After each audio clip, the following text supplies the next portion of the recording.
ಯೋ guys, ಇವತ್ತೊಂದು super ಆಗಿರುವ robbery ಮೂವಿಯನ್ನು ನೋಡ್ತಾ ಇದೀವಿ. ಇಲ್ಲಿದಾರಲ್ಲ ತಾತ, ಇವರು ನೋಡೋದಕ್ಕೆ ಮಾತ್ರವೇ ಏಜ್ ಆಗಿರೋ ಪರ್ಸನ್ ರೀತಿ ಕಾಣ್ತಿದ್ದಾರೆ. ಆದ್ರೆ ಇವರ ಬ್ರೈನ್ ಸಿಕ್ಕಾಪಟ್ಟೆ ಫ್ರೆಶ್ ಆಗಿರ್ತಿದೆ. ಸೊ ಇವರೊಂದು ಪ್ಲಾನ್ ಅನ್ನ ಮಾಡಿದ್ರೆ ಅದರಲ್ಲಿ ಸೋಲೋ ಸೀನೇ ಇಲ್ಲ. ಅಂತಹದೊಂದು ಮಾಸ್ಟರ್ ಪೀಸು ಈ ತಾತ. ಸೊ ಅವರ ಹುಡುಗರ ಜೊತೆ ಸೇರಿ ಒಂದು ಜಾಗದಲ್ಲಿ ರಾಬರಿಯನ್ನ ಮಾಡ್ತಿರ್ಬೇಕಾದ್ರೆ ಅಲ್ಲಿದ್ದ ಸಿಸಿಟಿವಿ ಒಂದರಲ್ಲಿ ತಾತನವರ ಮುಖ ಸಿಗಾಕೋಬಿಡುತ್ತೆ. ಇದ್ರ ಮೇಲೆ ಈ ರಾಬರಿ ಕೆಲಸವನ್ನ ಮತ್ತೆ ನಾವು ಮಾಡ್ತಾ ಇದ್ರೆ ಅಷ್ಟೇ ನಾವು ಸರಿಯಾಗಿ ಸಿಗೋಕೋಬಿಡ್ತೀವಿ. ಇದನ್ನ ಬಿಟ್ಟು ಹೊರಟೋಗ್ಬಿಡೋಣ ಅಂತ ತಾತ ಅನ್ಕೋಬೇಕಾದ್ರೇನೆ ಆ ಅಜ್ಜ ಅವರಿಗೆ ಒಂದು ಸೂಪರ್ ಆದ ಆಫರ್ ಬರುತ್ತೆ. ಲಾಸ್ಟ್ ಆಗಿ ಫೈನಲ್ ಆಗಿ ಒಂದೇ ಒಂದು ರಾಬರಿ ಅದನ್ನ ಮಾತ್ರ ಮಾಡಿಬಿಟ್ರೆ ಲೈಫ್ ಕಂಪ್ಲೀಟ್ ಆಗಿ ಸೆಟಲ್ಡ್ ಅಂತ ಹೇಳ್ತಾರೆ. ಸೊ ಆ ರಾಬರಿಯನ್ನ ತಾತನವರ ಟೀಮ್ ಕರೆಕ್ಟ್ ಆಗಿ ಮಾಡಿ ಫಿನಿಶ್ ಮಾಡಿದ್ರ ಇಲ್ಲ ಪೊಲೀಸ್ ಹತ್ರ ಸರಿಯಾಗಿ ಸಿಗಾಕೊಂಡ್ರ ಅನ್ನೋದನ್ನ ಸೂಪರ್ ಇಂಟ್ರೆಸ್ಟಿಂಗ್ ಆಗಿ ನಮಗೆ ಹೇಳಿರುವ ಮೂವಿನೇ ಹೇಸ್ಟ್. ಸೊ ನೋಡಕ್ಕೂ ಮುಂಚೆ ಸಬ್ಸ್ಕ್ರೈಬ್ ಮಾಡದೇ ಇರೋರು ಸಬ್ಸ್ಕ್ರೈಬ್ ಮಾಡ್ಕೊಳ್ಳಿ, ಮರ್ಯಾದೆ ಬೆಲ್ ಐಕಾನ್ ಪ್ರೆಸ್ ಮಾಡಿ. ನೀವು ಮಾಡುವ ಸಬ್ಸ್ಕ್ರಿಪ್ಷನ್, ಶೇರ್, ಲೈಕ್, ಕಮೆಂಟ್ಸ್ ನಮಗೆ ಮೋಟಿವೇಶನಲ್ ಆಗಿರುತ್ತೆ. ಫಾಲೋ ಮಾಡದೇ ಇರೋರು ಫಾಲೋ ಮಾಡ್ಕೊಳ್ಳಿ. ಸರಿ, ಓಕೆ, ಇವಾಗ ಕತೆ ಒಳಗಡೆ ಹೋಗೋಣ. ಓಪನಿಂಗ್ ಸೀನ್ ಅಲ್ಲಿ ಒಬ್ಬ ಏಜ್ ಆದ ಪರ್ಸನ್ ಅನ್ನ ತೋರಿಸ್ತಾರೆ. ಇವರ ಹೆಸರೇ ಜೋ. ಇವರೇನೇ ಈ ಮೂವಿಯ ಹೀರೋ. ಇವರನ್ನ ನಾವು ತಾತ ಅಂತಾನೆ ಕರೆಯೋಣ, ಇಲ್ಲ ಅಜ್ಜ ಅಂತ ಕರೆಯೋಣ.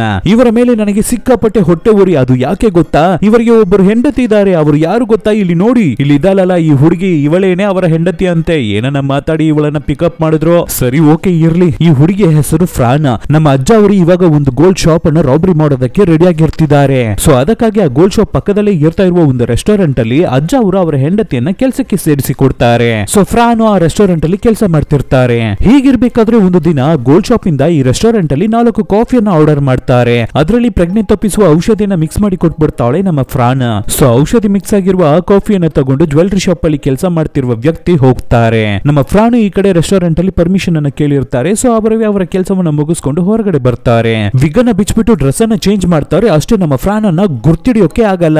ಆ 4 ಕಾಫಿಯನ್ನ ತಗೊಂಡು ಹೋದವರು ಇವಾಗ ಡೈರೆಕ್ಟ್ ಆಗಿ ಜ್ಯುವೆಲರಿ ಶಾಪ್ ಒಳಗಡೆ ಹೋಗ್ತಾರೆ. ಇವಾಗ ಜ್ಯುವೆಲರಿ ಶಾಪ್ ಕ್ಲೋಸ್ ಆಗಿನೇ ಇರ್ತಿದೆ. ಆದ್ರೂ ಸೇಫ್ಟಿಗಾಗಿ 4 ಜನರು ಮಾತ್ರ ಒಳಗಡೆ ಇರ್ತಿರ್ತಾರೆ. ಸೊ ಆ 4 ಕಾಫಿಯನ್ನು ಕುಡಿತಾರೆ. ಸೊ ಇದನ್ನ ಫ್ರಾನು ನೋಡ್ತಾರೆ, ಅಲ್ಲಿಂದ ಬರ್ತಾರೆ. ಆ ರೀತಿ ಬರ್ಬೇಕಾದ್ರೆ ಕೈಯಲ್ಲಿ ನ್ಯೂಸ್ ಪೇಪರ್ ಅನ್ನ ಹಿಡಿದು ಅದನ್ನ ಓದುತ್ತಿರೋ ರೀತಿನೇ ಕೈಯಲ್ಲಿ ಒಂದು ಸಿಗ್ನಲ್ ಅನ್ನ ಮಾಡಿ ತೋರಿಸ್ತಿರ್ತಾರೆ. ಅದು ಯಾರಿಗೆ ಅಂದ್ರೆ ಅವರ ಹಸ್ಬೆಂಡ್ ಆದ ನಮ್ಮ ಅಜ್ಜ ಅವರಿಗೇನೆ. ಸೊ ಅಜ್ಜ ಅವರು ಅವರ ಪ್ಲಾನ್ ಅನ್ನ ಸ್ಟಾರ್ಟ್ ಮಾಡ್ತಾರೆ. ಅವರ ಜೊತೆಗೆ ಬಾಬಿ ಅಂತ ಒಬ್ಬರು ವ್ಯಕ್ತಿ ಇದ್ದಾರೆ.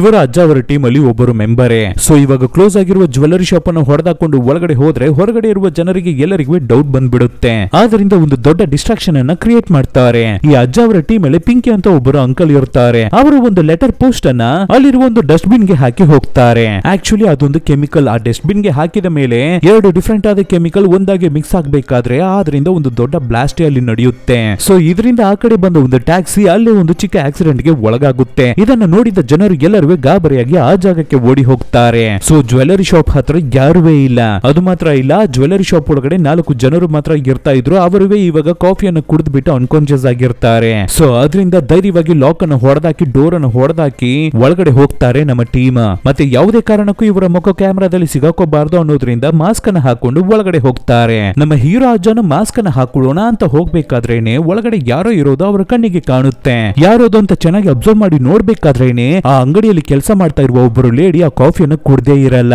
ಸೊ ಅವರು ಇನ್ನ ಪ್ರಜ್ಞೆ ತಪ್ಪೇ ಇಲ್ಲ. ಸೊ ಇವಾಗ ಏನಾದ್ರೂ ನಮ್ಮ ಟೀಮ್ ಒಳಗಡೆ ಹೋದ್ರೆ ಅಷ್ಟೇ ಸರಿಯಾಗಿ ಸಿಗಾಕೋಬಿಡ್ತಾರೆ. ಆದ್ರಿಂದ ಅಜ್ಜ ಅವರು ಒಂದು ಪ್ಲಾನ್ ಅನ್ನ ಹಾಕ್ತಾರೆ. ಅವರು ಮಾಸ್ಕ್ ಅನ್ನ ಹಾಕೊಳ್ದೆ ಹಾಗೆ ಡೈರೆಕ್ಟ್ ಆಗಿ ಒಳಗಡೆ ಹೋಗಿ, ಮೇಡಮ್ ಇವಾಗ ಒಂದು ಬ್ಲಾಸ್ಟಿಂಗ್ ಸದ್ದು ಕೇಳ್ತು, ನಿಮಗೆ ಗೊತ್ತಾಯ್ತಾ? ಅದು ಕೇಳಿಸ್ತಾ? ಬೇಗ 911 ಗೆ ಕಾಲ್ ಮಾಡಿ ಅಂತ ನೈಸ್ ಆಗಿ ಮಾತಾಡಿ ನಿಧಾನಕ್ಕೆ ಆ ಲೇಡಿ ಹತ್ರ ಹೋಗಿ ಅವಳ ಕತ್ತಿಗೆನೆ ಶಾಕ್ ಅನ್ನು ಕೊಟ್ಟು ಅಷ್ಟೇ ಅವಳನ್ನ ಅಲ್ಲೇ ಪ್ರೆಗ್ನೆಂಟ್ ತಪ್ಪಿಸಿ ಮಲಗಿಸ್ತಾರೆ. ಆದ್ರೆ ತಾತ ಇವಾಗ್ಲೇನೆ ಒಂದು ದೊಡ್ಡ ವಿಷಯವನ್ನೇ ಮರ್ತು ಬಿಟ್ಟಿರ್ತಾರೆ. ಸ್ವಲ್ಪ ಇವರು ತಲೆಯನ್ನು ಎತ್ತಿ ಮುಂದೆ ನೋಡ್ಬೇಕಾದ್ರೆ ಇವರ ಮುಖವನ್ನ ಫೇಸ್ ಮಾಡಿನೇ ಅಲ್ಲಿ ಒಂದು ಸಿಸಿಟಿವಿ ಕ್ಯಾಮೆರಾ ಇರುತ್ತೆ. ಅಷ್ಟೇ ಅದರಲ್ಲಿ ಸರಿಯಾಗಿ ಅಜ್ಜ ಅವರ ಫೇಸ್ ರೆಕಾರ್ಡ್ ಆಗ್ಬಿಡುತ್ತೆ. ಅಷ್ಟೇ ಅವರಿಗೆ ಏನನ್ನ ಮಾಡೋದು ಅಂತಾನೆ ಗೊತ್ತಾಗ್ತಿಲ್ಲ. ಅವರ ಹುಡುಗರೆಲ್ಲ ಜ್ಯುವೆಲ್ಸ್ ಅನ್ನ ಕದಿಯೋದಕ್ಕೆ ಶುರು ಮಾಡ್ತಾರೆ. ಆದ್ರೆ ಅಜ್ಜ ಅವರ ಮೈಂಡ್ ಅಲ್ಲಿ ಏನು ರನ್ ಆಗ್ತಿರುತ್ತೆ ಅಂದ್ರೆ ಕ್ಯಾಮೆರಾದಲ್ಲಿ ಸರಿಯಾಗಿ ನಮ್ಮ ಮುಖ ಸಿಗಾಕೋಬಿಟ್ಟಿದೆ. ಸೊ ಹೇಗಾದ್ರೂ ನಾವು ಹಾರ್ಡ್ ಡಿಸ್ಕ್ ಅನ್ನ ತಗೋಬಿಟ್ರೆ ಸಾಕು ಅಂತ ಈ ಸಿಸಿಟಿವಿ ಫುಟೇಜ್ ಎಲ್ಲ ಎಲ್ಲಿ ಸ್ಟೋರ್ ಆಗಿರುತ್ತಾ ಹಾರ್ಡ್ ಡಿಸ್ಕ್ ಅನ್ನು ಹುಡುಕಿ ಹೋಗ್ತಾರೆ. ಹೇಗೋ ಕೊನೆಗೆ ಆ ಏರಿಯಾವನ್ನ ಕಂಡುಹಿಡಿದು ಬಿಡ್ತಾರೆ. ಆದ್ರೆ ಆ ಏರಿಯಾವನ್ನ ಲಾಕ್ ಮಾಡಿಟ್ಟಿರ್ತಾರೆ. ಅಜ್ಜ ಅವರು ಅದನ್ನ ಹೊಡೆದು ಹೇಗಾದ್ರೂ ಒಳಗಡೆ ಇರುವ ಹಾರ್ಡ್ ಡಿಸ್ಕ್ ಅನ್ನ ತಗೊಳ್ಳೋಣ ಅಂತ ಟ್ರೈ ಮಾಡ್ಬೇಕಾದ್ರೆ ಅಷ್ಟರಲ್ಲಿ ಬಾಬ್ ಆ ಜಾಗಕ್ಕೆ ಬಂದು, ಜೋ ನಮಗೆ ಬೇಕಾಗಿರುವ ಜ್ಯುವೆಲರೀಸ್ ಎಲ್ಲವನ್ನು ನಾವು ತಗೊಂಡಾಯ್ತು, ಬೇಗ ತಕ್ಷಣ ನಾವು ಇಲ್ಲಿಂದ ಹೊರಗಡೆ ಹೋಗ್ಬೇಕು, ಇಲ್ಲಾಂದ್ರೆ ಸರಿಯಾಗಿ ಸಿಗಾಕೋಬಿಡ್ತೀವಿ, ಬೇಗ ಬಾ ಇಲ್ಲಿಂದ ಹೋಗೋಣ ಅಂತ ಹೇಳ್ಬೇಕಾದ್ರೆ ಅಜ್ಜ ಅವರಿಗೂ ಏನನ್ನ ಮಾಡೋದು ಅಂತಾನೆ ಗೊತ್ತಾಗ್ತಿಲ್ಲ. ಇವರು ಪ್ಲಾನ್ ಮಾಡಿದ ಹಾಗೆ ಎಲ್ಲವೇ ಸಕ್ಸಸ್. ಆದ್ರೆ ಅಜ್ಜ ಅವರ ಮುಖ ಮಾತ್ರ ಸರಿಯಾಗಿ ಸಿಗಾಕೋಬಿಟ್ಟಿದೆ. ಸೊ ಬೇರೆ ದಾರಿ ಇಲ್ಲದೆ ಅಜ್ಜ ಅವರು ಅಲ್ಲಿಂದ ಬಂದ್ಬಿಡ್ತಾರೆ. ಅಷ್ಟೇ, ಇದ್ರ ಮೇಲೆ ತಾತ ಮತ್ತೆ ಇದೇ ಕೆಲಸವನ್ನ ಮಾಡಿದ್ರೆ ಈಸಿಯಾಗಿ ಹಿಡಿದು ಬಿಡ್ತಾರೆ. ಆದ್ರಿಂದ ಅಜ್ಜ ಟೋಟಲ್ ಆಗಿ ಕೆಲಸವೇ ನಮಗೆ ಬೇಡ ಅಂತ ರಿಟೈರ್ ಆಗೋದಕ್ಕೆ ನೋಡ್ತಾರೆ. ಸೊ ಅದಕ್ಕೆ ಇವರಿಗೆ ತುಂಬಾನೇ ಹಣ ಬೇಕಾಗಿರುತ್ತೆ. ಇರುತ್ತೆ. ಆದ್ರಿಂದ ಇವರ ಹತ್ರನೇ ಒಂದು ದೊಡ್ಡ ಬೋಟ್ ಕೂಡ ಇರುತ್ತೆ. ಅದನ್ನು ತಗೊಳ್ಳೋದಕ್ಕೆ ಕೂಡ ಒಬ್ಬರು ಪರಿಚಯಿಸುವ ವ್ಯಕ್ತಿ ರೆಡಿಯಾಗಿರ್ತಾರೆ. ಹೇ ಜೋ, ಬೇಗನೆ ಹಣವನ್ನು ತಂದು ನಿನ್ನ ಕೈಗೆ ಕೊಟ್ಬಿಟ್ಟು ನಿನ್ನ ಬೋಟ್ ಅನ್ನ ನಾನು ತಗೋತೀನಿ. ಸೊ ಆ ಹಣವನ್ನ ಇಟ್ಟು ನೀನು ನಿನ್ನ ವೈಫ್ ತುಂಬಾ ಜಾಲಿಯಾಗಿರಿ ಅಂತ ಹೇಳ್ತಾರೆ ಆ ವ್ಯಕ್ತಿ. ಅದಕ್ಕೆ ಅಜ್ಜನು ಸರಿ ಓಕೆ ಅಂತ ಹೇಳ್ಬಿಟ್ಟು ಹಾಗೆ ಅವರ ಹೆಂಡತಿಯನ್ನ ನೋಡ್ತಾರೆ. ನಾನು ಎಲ್ಲಿಗೆ ಕರೆದ್ರು ನೀನು ನನ್ನ ಜೊತೆನೆ ಬರ್ತೀಯಾ? ನೀವು ಜಸ್ಟ್ ಕಣ್ಣನ್ನು ತೋರಿಸಿದ್ರೇನೆ ಸಾಕು, ಅದು ಸಮುದ್ರವಾಗಿದ್ರು ಕೂಡ ಅದನ್ನ ದಾಟಿ ನಾನು ಬರ್ತೀನಿ ಅಂತ ಇಬ್ಬರು ರೊಮ್ಯಾಂಟಿಕ್ ಆಗಿ ಮಾತಾಡ್ಕೋತಾರೆ. ಓ ಮೈ ಗಾಡ್, ತಾತನ್ಗೆ ಕಣ್ಣಿಗೆ ಕಾಣದಿರುವ ಜಾಗದಲ್ಲಿ ಮಚ್ಚೆ ಇದೆ ಅನ್ಸುತ್ತೆ. ಹೇಗೋ ಮಜಾ ಮಾಡ್ಲಿ. ಸರಿ, ಇವಾಗ ಜ್ಯುವೆಲರಿ ಶಾಪ್ ಅಲ್ಲಿ ರಾಬರಿ ಮಾಡಿದ್ದಾರೆ ಅಲ್ವಾ, ಅದಕ್ಕಾದ ಶಾರಿ ಇವರಿಗೆ ಬಂದಿದ ತಕ್ಷಣ ಯಾರಿಗೂ ಗೊತ್ತಿಲ್ಲದೆ ಇರುವ ಕಣ್ಣಿಗೆ ಕಾಣದೇ ಇರುವ ಜಾಗಕ್ಕೆ ಹೋಗ್ಬಿಡೋದೇ ಇವರಿಬ್ಬರ ಪ್ಲಾನ್. ಸೊ ನೆಕ್ಸ್ಟ್ ದಿನ ಆಗುತ್ತೆ. ಆವಾಗ ನಮ್ಮ ಹೀರೋ ಅಜ್ಜಾನೋ ಅವರ ಫ್ರೆಂಡ್ ಆದ ಬಾಬಿನೋ ಮಿಕ್ಕಿ ಅನ್ನೋರನ್ನು ನೋಡೋದಕ್ಕಾಗಿ ಒಂದು ಜಾಗಕ್ಕೆ ಹೋಗ್ತಾರೆ. ಈ ಮಿಕ್ಕಿ ಅನ್ನೋರೇ ಯಾವ ಜಾಗದಲ್ಲಿ ಯಾವದನ್ನ ರಾಬರಿ ಮಾಡ್ಬೇಕು ಅನ್ನೋದನ್ನ ಹೇಳ್ತಾರೆ. ಅದಕ್ಕಾಗಿ ನಮ್ಮ ತಾತ ಅವರು ಕ್ಲೀನ್ ಆಗಿ ಸ್ಕೆಚ್ ಅನ್ನ ಹಾಕಿ ಪ್ಲಾನ್ ಮಾಡಿ ಅಲ್ಲಿಗೆ ಹೋಗಿ ರಾಬರಿಯನ್ನ ಮಾಡಿ ಬರ್ತಾರೆ. ಅದಕ್ಕಾಗಿ ಮಿಕ್ಕಿನು ಇವರಿಗೆ ಹಣವನ್ನು ಕೊಡ್ತಾರೆ. ಸೊ ಅದೇ ತರನೇ ಇವಾಗ ಅಜ್ಜ ಅವರು ಮಿಕ್ಕಿ ಹತ್ರ ಬಂದು, ನಾವು ಜ್ಯುವೆಲರಿ ಶಾಪ್ ಅಲ್ಲಿ ರಾಬರಿಯನ್ನ ಮಾಡಿ ನಿನಗೆ ಕೊಟ್ಟಿವಲ್ಲ, ಅದಕ್ಕಾದ ಕಮಿಷನ್ ಅಮೌಂಟ್ ಇನ್ನ ನಮಗೆ ಕೊಟ್ಟಿಲ್ವಲ್ಲ, ನೀನು ಏನು ಕತೆ, ಏನು ಸಮಾಚಾರ ಅಂತ ಅಜ್ಜ ಕೇಳಿದ್ರೆ, ಅದಕ್ಕೆ ಮಿಕ್ಕಿ, ಹೇ ಜೋ, ಹಣವನ್ನ ನಿನಗೆ ಕೊಡದೆ ನಾನು ಎಲ್ಲಿಗೆ ಹೋಗ್ಬಿಡ್ತೀನಿ. ಇವಾಗ ತಾನೇ ಜ್ಯುವೆಲರಿ ನನ್ನ ಕೈಗೆ ಬಂದಿದೆ, ಅದನ್ನ ನಾನು ಮೆಲ್ಟ್ ಮಾಡ್ಬೇಕು, ನಂತರ ಸೇಲ್ ಮಾಡ್ಬೇಕು, ಆಮೇಲೆ ತಾನೇ ಹಣವಾಗಿ ಕನ್ವರ್ಟ್ ಮಾಡಿ ನಿನ್ನ ಕೈಗೆ ಕೊಡೋಕಾಗುತ್ತೆ. ಅದಕ್ಕೆ ತಕ್ಷಣ ಅಜ್ಜ, ಇಲ್ಲಿ ನೋಡು, ಅದಕ್ಕೆಲ್ಲ ನನಗೆ ಟೈಮ್ ಇಲ್ಲ, ನನ್ನ ಮುಖ CCTV ಫುಟೇಜ್ ಅಲ್ಲಿ ಸರಿಯಾಗಿ ಸಿಗೋಕೋಬಿಟ್ಟಿದೆ ಅಷ್ಟೇ, ಕಂಪ್ಲೀಟ್ ಆಗಿ ಈ ಕೆಲಸದಿಂದ ನಾನು ರಿಟೈರ್ ಆಗ್ತೀನಿ, ನನ್ನನ್ನು ಬಿಟ್ಬಿಡಿ ಅಂತ ಜೋ ತಾತ ಹೇಳಿದ ತಕ್ಷಣ ಮಿಕ್ಕಿ ಸಿಕ್ಕಾಪಟ್ಟೆ ಟೆನ್ಷನ್ ಆಗ್ತಾರೆ. ಏನು ಜೋ, ನೀನು ರಿಟೈರ್ ಆಗ್ತಾ ಇದೀಯಾ, ಏನನ್ನ ಹೇಳ್ತಾ ಇದೀಯಾ? ಯೋ, ಇವಾಗ್ಲೇ ಕಣಯ್ಯ ಒಂದು ದೊಡ್ಡ ಡೀಲಿಂಗ್ ಬಂದಿದೆ, ಇವಾಗ್ಲೇ ಕಣಯ್ಯ ಒಂದು ಸೂಪರ್ ಆದ ದೊಡ್ಡ ಆಪರ್ಚುನಿಟಿ ಬಂದಿದೆ, ಆ ಕೆಲಸವನ್ನ ಮಾತ್ರ ನೀನು ಮಾಡಿಬಿಟ್ರೆ ನೀನು ನಿನ್ನ ಲೈಫ್ ಅಲ್ಲಿ ಸೆಟಲ್, ನಾನು ನನ್ನ ಲೈಫ್ ಅಲ್ಲಿ ಭಯಂಕರ ಸೆಟಲ್ಡ್. ಅಷ್ಟು ಯಾಕೆ, ಇಲ್ಲಿರೋರು ಎಲ್ಲರಿಗೂ ಸೂಪರ್ ಆಗಿ ಸೆಟಲ್ ಆಗ್ಬಿಡಬಹುದು, ಅಂತದೊಂದು ಸೂಪರ್ ಆದ ಕೆಲಸ ಅದು. ಅಯ್ಯೋ ಮಿಕ್ಕಿ, ಇದ್ರ ಮೇಲೆ ನನ್ನ ಕೈಯಲ್ಲಿ ಯಾವುದೇ ರೀತಿಯ ಕೆಲಸವನ್ನು ಮಾಡೋಕೆ ಆಗಲ್ಲ, ಬೇರೆ ಯಾರನ್ನಾದ್ರೂ ಇಟ್ಟು ಆ ಕೆಲಸವನ್ನ ನೀನು ಮಾಡಿಸ್ಕೋ. ಅಯ್ಯೋ ಜೋ, ನಿನ್ನ ಅಂತ ಒಂದು ಟ್ಯಾಲೆಂಟೆಡ್ ಆದ ಪರ್ಸನ್ ಅನ್ನ ನಾನು ಗೆಲ್ಲಿ ಅಂತ ಹೋಗಿ ಹುಡುಕ್ಲಿ, ಈ ಕೆಲಸವನ್ನ ನೀನೇ ಮಾಡಿ ಮುಗಿಸ್ಬೇಕು. ಇಲ್ಲ ಮಿಕ್ಕಿ, ನನ್ನ ಕೈಯಲ್ಲಿ ಇದನ್ನ ಮಾಡೋಕೆ ಆಗಲ್ಲ. ಹೌದಾ, ನಿನ್ನ ಕೈಯಲ್ಲಿ ಮಾಡೋಕೆ ಆಗಲ್ವಾ, ಹಾಗಾದ್ರೆ ನಾನುವೇ ನಿನಗೆ ಹಣವನ್ನ ಕೊಡಲ್ಲ ಅಂತ ಮಿಕ್ಕಿ ತುಂಬಾನೇ ಓವರ್ ಆಗಿ ಮಾತಾಡ್ತಿರ್ತಾನೆ. ಸೊ ಅಜ್ಜ ಜೊತೆ ಬಂದಿರುವ ಬಾಬಿ ಕೂಡ ಸಿಕ್ಕಾಪಟ್ಟೆ ಟೆನ್ಷನ್ ಆಗ್ತಾರೆ, ಜಗಳವೆಲ್ಲ ಮಾಡ್ಕೋತಾರೆ. ನಂತರ ಜೋ ತಾತ, ನಿನ್ನ ಹತ್ರ ಇಂದ ಹೇಗೆ ಹಣವನ್ನ ತಗೋಬೇಕು ಅನ್ನೋದು ನಮಗೆ ಗೊತ್ತು ಅಂತ ಹೇಳಿ ಅಜ್ಜಿ ಮತ್ತೆ ಬಾಬ್ ಅಲ್ಲಿಂದ ಕೋಪ ಮಾಡ್ಕೊಂಡು ಹೊರಗಡೆ ಬಂದ್ಬಿಡ್ತಾರೆ. ಮಿಕ್ಕಿನು ಹಿಂದೆನೆ ಬರ್ತಾರೆ. ಜೋ ಹೇಳಿದ್ರೆ ಅರ್ಥ ಮಾಡ್ಕೋ, ಇದು ತುಂಬಾ ತುಂಬಾ ಇಂಪಾರ್ಟೆಂಟ್ ಆದ ಕೆಲಸ, ಇದನ್ನ ನೀನು ಮಾಡ್ಲೇಬೇಕು ಅಂತ ಹೇಳಿದ್ರು ಕೂಡ ನಮ್ಮ ಜೋ ತಾತ ಅದನ್ನ ಕೇರೆ ಮಾಡಲಿಲ್ಲ, ಅಲ್ಲಿಂದ ಅವರ ಪಾಡಿಗೆ ಬಂದ್ಬಿಡ್ತಾರೆ. ನಂತರ ಮಿಕ್ಕಿ ಹಾಗೆ ಮತ್ತೆ ನಮ್ಮ ಜೋ ತಾತವನ್ನು ಫಾಲೋ ಮಾಡಿ ಅವರ ಹತ್ರ ಬಂದು ಒಂದು ಆಫರ್ ಅನ್ನು ಕೊಡ್ಬೇಕಾದ್ರೆ ಬೇರೆ ದಾರಿ ಇಲ್ಲದೆ ಇವಾಗ ತಾತನು ಓಕೆ ಅಂತ ಹೇಳ್ಬಿಡ್ತಾರೆ. ಆದ್ರೆ ಇವಾಗ ನಾವು ಮಾಡಿರುವ ಕೆಲಸಕ್ಕೆ ನನಗೆ ತಕ್ಷಣ ಹಣ ಬೇಕು ಅಂತ ಕೇಳ್ತಾರೆ ಅಜ್ಜ. ಅದಕ್ಕೆ ಮಿಕ್ಕಿನ ಹಣವನ್ನ ತಕ್ಷಣ ಕೊಟ್ಬಿಡ್ತಾರೆ. ಸೊ ನೆಕ್ಸ್ಟ್ ಅಜ್ಜ ಮಾಡಲಿರುವ ಕೆಲಸ ಏನು ಅಂದ್ರೆ ಒಂದು ಕಾರ್ಗೋ ಫ್ಲೈಟ್, ಒಂದು ಜಾಗದಿಂದ ಇನ್ನೊಂದು ಜಾಗಕ್ಕೆ ತುಂಬಾ ಥಿಂಗ್ಸ್ ಗಳನ್ನ ಕಳಿಸ್ಕೊಡೋದಕ್ಕಾಗಿ ಕಾರ್ಗೋ ಫ್ಲೈಟ್ಸ್ ಅನ್ನು ಯೂಸ್ ಮಾಡ್ತಾರೆ. ಸೊ ಅಂತಹದೊಂದು ಕಾರ್ಗೋ ಫ್ಲೈಟ್ ಅಲ್ಲಿ ತುಂಬಾನೇ ಗೋಲ್ಡ್ ಬಿಸ್ಕೆಟ್ಸ್ ಅನ್ನು ಕಳಿಸ್ತಿರ್ತಾರೆ. ಸೊ ಆ ಗೋಲ್ಡ್ ಬಿಸ್ಕೆಟ್ಸ್ ಅನ್ನ ನಾವು ಕದ್ಬಿಟ್ರೆ ಲೈಫ್ ಅಲ್ಲಿ ಸೂಪರ್ ಆಗಿ ಸೆಟಲ್ ಆಗ್ಬಿಡಬಹುದು, ಇದೇನೆ ಇವ್ರಗಳ ಪ್ಲಾನ್ ಆಗಿರುತ್ತೆ. ಅದಕ್ಕೆ ನಮ್ಮ ಜೋ ತಾತನು ಅದೆಲ್ಲ ಏನು ಪ್ರಾಬ್ಲಮ್ ಇಲ್ಲ, ಸೂಪರ್ ಆಗಿ ಅದನ್ನ ಕದ್ಬಿಡೋಣ ಅಂತ ಹೇಳ್ತಾರೆ. ಆದ್ರೆ ಮಿಕ್ಕಿ ಆವಾಗ ಒಂದು ಕಂಡೀಷನ್ ಅನ್ನ ಹಾಕ್ತಾರೆ, ನೀವು ಮಾಡುವ ಕೆಲಸದಲ್ಲಿ ನನ್ನ ಅಣ್ಣನ ಮಗನು ಪಾರ್ಟ್ನರ್ ಆಗಿ ಬರ್ತಾನೆ, ಅವನ ಹೆಸರು ಜಿಮ್ಮಿ, ಅವನುವೇ ನಿಮ್ಮ ಜೊತೆಗೇನೆ ಬರ್ತಾನೆ ಅಂತ ಹೇಳ್ತಾರೆ. ಸೊ ಈ ಮಿಕ್ಕಿ ಏನೋ ಒಂದು ವಿಷಯವನ್ನ ಪ್ಲಾನ್ ಮಾಡಿದ್ದಾನೆ ಅನ್ನೋದನ್ನ ಚೆನ್ನಾಗಿ ಅರ್ಥ ಮಾಡ್ಕೊಂಡ ನಮ್ಮ ಜೋ ತಾತ, ಅದೆಲ್ಲ ಏನು ಪರವಾಗಿಲ್ಲ, ನಮ್ಮ ಜೊತೆ ಬರ್ಲಿ, ನನಗೆ ಅದು ಓಕೆನೆ ಅಂತ ಹೇಳ್ಬಿಡ್ತಾರೆ. ಸೊ ನಮ್ಮ ಜೋ ತಾತ ಅವರ ವೈಫ್ ಫ್ರಾನ್ ಅನ್ನ ನೋಡಿ ನಮಗೆ ಎಷ್ಟು ಟೆನ್ಷನ್ ಆಯ್ತೋ ಅದೇ ರೀತಿನೇ ಸಿಕ್ಕಾಪಟ್ಟೆ ಹುರ್ಕೋತಿರ್ತಾನೆ ನಮ್ಮ ಜಿಮ್ಮಿ. ಏನು ಈ ಹುಡುಗಿ ಇಷ್ಟೊಂದು ಸೂಪರ್ ಆಗಿ ಇರ್ತಾ ಇದ್ದಾಳಲ್ಲ, ಆದ್ರೆ ಮುದುಕನ ಮದುವೆ ಆಗಿದ್ದಾಳೆ, ಸುಮ್ನೆ ನಾವು ಈ ಹುಡುಗಿಯನ್ನ ಪಿಕಪ್ ಮಾಡಿ ಬಿಡೋಣವಾ ಅಂತ ನಮ್ಮ ಫ್ರಾನ್ ಮೇಲೆ ಈ ಜಿಮ್ಮಿಗೆ ಒಂದು ಕಣ್ಣಿರುತ್ತೆ. ಮತ್ತೆ ನಮ್ಮ ಫ್ರಾನ್ ಇವಾಗ ಒಂದು ಬಾರ್ ಅಲ್ಲಿ ಕೆಲಸ ಮಾಡ್ತಿರ್ತಾರೆ. ಆ ಜಾಗದಲ್ಲಿ ಇವಾಗ ಒಬ್ಬರು ಸೆಕ್ಯೂರಿಟಿ ಆಫೀಸರ್ ಎಣ್ಣೆ ಹಾಕ್ತಿರ್ತಾರೆ. ಅವರೊಬ್ಬರು ಲೇಡಿ, ಅವರನ್ನೇ ಆ ಏರ್ಪೋರ್ಟ್ ಸೆಕ್ಯೂರಿಟಿನ ಹೆಡ್. ಸೊ ಆ ಜಾಗಕ್ಕೆ ನಮ್ಮ ಜೋ ತಾತ ಬರ್ತಾರೆ. ಅವರನ್ನು ನೋಡಿದ ತಕ್ಷಣ ನಮ್ಮ ಫ್ರಾನ್ ಒಂದು ಸೀನ್ ಅನ್ನ ಕ್ರಿಯೇಟ್ ಮಾಡ್ತಾಳೆ, ಆ ಸೆಕ್ಯೂರಿಟಿ ಆಫೀಸರ್ ನ ಹೈಪ್ ಮಾಡ್ತಾಳೆ. ಅಯ್ಯೋ ಏನು ಮೇಡಮ್, ಇವರ ಮುಂದೆ ನೀವು ಎಣ್ಣೆ ಹಾಕ್ತಾ ಇದ್ದೀರಾ, ಯಾಕೆ ಕುಡಿದ್ರೆ ಏನು, ಯಾರೋ ಅವನು, ಅಯ್ಯೋ ಅವರು FBI ಅನ್ನ ಸೇರಿದವರು, ನಿಮ್ ತರ ದೊಡ್ಡ ದೊಡ್ಡ ಪ್ಲೇಸ್ ಅಲ್ಲಿ ಕೆಲಸ ಮಾಡ್ತಾ ಇರೋರು ಡ್ಯೂಟಿ ಟೈಮ್ ಅಲ್ಲಿ ಕುಡಿಯೋದನ್ನ ನೋಡಿದ್ರೆ ಅಷ್ಟೇ ಅವರನ್ನ ತಕ್ಷಣ ಕೆಲಸವನ್ನ ಬಿಟ್ಟು ರಿಮೂವ್ ಮಾಡಿ ಬಿಡ್ತಾರೆ ಅಂತ ಫ್ರಾನ್ ಹೇಳಿದ ತಕ್ಷಣ ಇದನ್ನ ಕೇಳಿದ ಸೆಕ್ಯೂರಿಟಿ ಗಾರ್ಡ್ ಸಿಕ್ಕಾಪಟ್ಟೆ ಹೆದರೋಗ್ತಾರೆ. ಆದ್ರೆ ನಮ್ಮ ಜೋ ಆ ಲೇಡಿಯನ್ನ ಕೇರ್ ಮಾಡದೆ ಅಲ್ಲಿಂದ ಅಲ್ಲಿಂದ ಹೋಗ್ಬಿಡ್ತಾರೆ. ಆದ್ರೆ ಆ ಸೆಕ್ಯೂರಿಟಿ ಗಾರ್ಡ್ ನಮ್ಮ ಜೋ ಅವರ ಮುಖವನ್ನ ಚೆನ್ನಾಗಿ ನೋಡ್ಕೋತಾರೆ. ಸೊ ಆ ಕಾರ್ಗೋ ಫ್ಲೈಟ್ಸ್ ಎಲ್ಲ ಬರುವ ಏರ್ಪೋರ್ಟಿನ ಪಕ್ಕದಲ್ಲೇ ಇರ್ತಾ ಇರುವ ರೋಡ್ ಅಲ್ಲಿ ರೋಡ್ ವರ್ಕರ್ಸ್ ರೀತಿ ಡ್ರೆಸ್ ಅನ್ನೆಲ್ಲ ಹಾಕೊಂಡು ಏರ್ಪೋರ್ಟ್ ಒಳಗಡೆ ಒಂದು ಜಾಗದಲ್ಲಿ ಮಾತ್ರ ಬಾಂಬ್ ಬ್ಲಾಸ್ಟ್ ಆಗೋ ರೀತಿ ಟ್ರಿಗರ್ ವೈರ್ ಅನ್ನೆಲ್ಲ ಸೆಟ್ ಮಾಡ್ತಿರ್ತಾರೆ. ಈ ಇಡೀ ಕೆಲಸ ಎಲ್ಲವನ್ನು ನಮ್ಮ ಜೋ ತಾತ ಮತ್ತೆ ಅವರ ಫ್ರೆಂಡ್ ಬಾಬಿನೇ ಮಾಡ್ತಾರೆ. ಮತ್ತೆ ಅಜ್ಜ ಅವರ ಫ್ರೆಂಡ್ ಇನ್ನೊಬ್ಬರು ಪಿಂಕಿ ಅವರು ಕಾರ್ ಒಳಗಡೆ ಇರ್ತಾರೆ. ಆ ಕಾರಿನ ಡ್ರೈವರ್ ಸೀಟ್ ಅಲ್ಲಿ ಆ ಜಿಮ್ಮಿ ಅನ್ನೋನು ಇರ್ತಾನೆ. ಈ ಜಿಮ್ಮಿಗೆ ಈ ವಿಷಯಗಳ ಬಗ್ಗೆ ಏನುವೇ ಗೊತ್ತಿರಲ್ಲ. ಅವನು ಜಸ್ಟ್ ಇವಾಗ ಹುಟ್ಟಿರುವ ಮಗು ರೀತಿ ಕೆಲಸದಲ್ಲಿ. ಸೊ ನಮ್ಮ ಜೋ ತಾತನು ಎಲ್ಲವನ್ನು ಪ್ಲಾನ್ ಮಾಡಿ ಅದಕ್ಕಾದ ಕೆಲಸಗಳನ್ನ ಮಾಡ್ತಿರ್ಬೇಕಾದ್ರೆ ಆ ಕಡೆಗೆ ಒಂದು ಪೊಲೀಸ್ ಕಾರ್ ಬರುತ್ತೆ. ಪೊಲೀಸನ್ನು ನೋಡಿದ ತಕ್ಷಣ ಈ ಜಿಮ್ಮಿ ಕಾರನ್ನ ಸ್ಟಾರ್ಟ್ ಮಾಡಿ ಅಲ್ಲಿಂದ ಎಸ್ಕೇಪ್ ಆಗೋಣ ಅನ್ಕೋಬೇಕಾದ್ರೆ ಆವಾಗ ಹಿಂದೆ ಇರುವ ಪಿಂಕಿ ಅಂಕಲ್, ಲೋ ತಮ್ಮ ಫಸ್ಟ್ ಪೊಲೀಸ್ ಬರ್ತಾರೆ ಅಂದ್ರೆ ತಕ್ಷಣ ಕಾರನ್ನ ಸ್ಟಾರ್ಟ್ ಮಾಡಬೇಡ, ಇದ್ರಲ್ಲಿ ಪೊಲೀಸ್ಗೆ ನಮ್ಮ ಮೇಲೆ ಡೌಟ್ ಬಂದ್ಬಿಡುತ್ತೆ ಅಷ್ಟೇ, ಆಮೇಲೆ ನಮ್ಮನ್ನ ಹಿಡಿದು ಹಿಂಡು ಬಿಡ್ತಾರೆ, ಸ್ವಲ್ಪ ಹೊತ್ತು ಸೈಲೆಂಟ್ ಆಗಿರೋ, ಹೊರಗಡೆ ಇರುವ ನಮ್ಮ ಜೋ ಮತ್ತೆ ಬಾಬಿ ಎಲ್ಲವನ್ನು ನೋಡ್ಕೋತಾರೆ ಅಂತ ಹೇಳ್ಬೇಕಾದ್ರೆ ಅದೇ ತರ ನಮ್ಮ ಜೋ ಮತ್ತೆ ಬಾಬಿ ಆ ಪೊಲೀಸ್ ಅವರ ಹತ್ರ ಹೋಗ್ತಾರೆ. ಆ ಪೊಲೀಸ್ ಆಫೀಸರ್ ನಿಮ್ಮ ಇಬ್ಬರ ಐಡಿ ಕಾರ್ಡ್ಸ್ ಅನ್ನು ಕೊಡಿ ಅಂತ ಕೇಳ್ಬೇಕಾದ್ರೆ ಅದಕ್ಕೆ ಜೋ ತಾತ, ಸರ್ ಎಷ್ಟು ಜನರು ಈ ರೀತಿ ಬಂದು ಐಡಿ ಕಾರ್ಡ್ ಅನ್ನು ಕೊಡು ಅಂತ ಕೇಳ್ತಿರ್ತೀರಾ, ನಾವು ಕೆಲಸ ಮಾಡೋದು ಬೇಕಾಗಿಲ್ವಾ ಸರ್ ನಿಮಗೆ? ಈ ಬಿಸಿಲಲ್ಲಿ ಎಷ್ಟು ಕಷ್ಟಪಟ್ಟು ನಾವು ಕೆಲಸವನ್ನ ಮಾಡ್ತಾ ಇದೀವಿ, ಸುಮ್ನೆ ಇಲ್ಲಿಗೆ ಬಂದು ಅದನ್ನ ಕೊಡು ಇದನ್ನ ಕೊಡು ಅಂತ ಅನ್ನೋ ರೀತಿ ಏನೇನೋ ಮಾತಾಡಿ ಹಾಗೆ ಪೊಲೀಸನ್ನ ಮೇಂಟೈನ್ ಮಾಡ್ತಾರೆ ಜೋ ತಾತ. ನಂತರ ಹೇಗೋ ಆ ಪೊಲೀಸ್ ಆಫೀಸರ್ ಹತ್ರ ಇಂದ ಎಸ್ಕೇಪ್ ಆಗಿ ಇವರಿಬ್ಬರು ಈ ಕಡೆ ಬರ್ಬೇಕಾದ್ರೆ ಆದ್ರೂ ಆ ಪೊಲೀಸ್ ಆಫೀಸರ್ಗೆ ಏನೋ ಒಂದು ಡೌಟ್ ಆಗಿನೇ ಇರುತ್ತೆ. ಆದ್ರಿಂದ ವಾಕಿ ಟಾಕಿ ಮುಖಾಂತರ ಕಂಟ್ರೋಲ್ ರೂಮ್ ಗೆ ಫೋನ್ ಮಾಡಿ ಇವರ ಬಗ್ಗೆ ಹೇಳ್ಬೇಕಾದ್ರೆ ಇದನ್ನ ಕಾರಿನ ಒಳಗಡೆ ಕೂತಿರುವ ಜಿಮ್ಮಿ ನೋಡ್ಬಿಟ್ಟು, ಅಯ್ಯೋ ನಾವು ಸರಿಯಾಗಿ ಸಿಗೋಕೆ ಬಿಡ್ತೀವಿ ಅನ್ಸುತ್ತೆ ಇವಾಗ ಅಂತ ಕೈಯಲ್ಲಿ ಗನ್ನನ್ನ ತಗೊಂಡು ಹೊರಗಡೆ ಬರೋದಕ್ಕೆ ಟ್ರೈ ಮಾಡ್ತಾನೆ. ಸದ್ಯ ಅಷ್ಟರಲ್ಲಿ ಬಾಬಿ ಅಡ್ಡ ಬಂದ್ಬಿಡ್ತಾರೆ. ಈ ಕಡೆ ನಮ್ಮ ಜೋ ತಾತ ಪೊಲೀಸ್ ಅವರ ಜೊತೆ ಮಾತಾಡಿ ಅವರನ್ನ ಡೈವರ್ಟ್ ಮಾಡ್ತಾರೆ.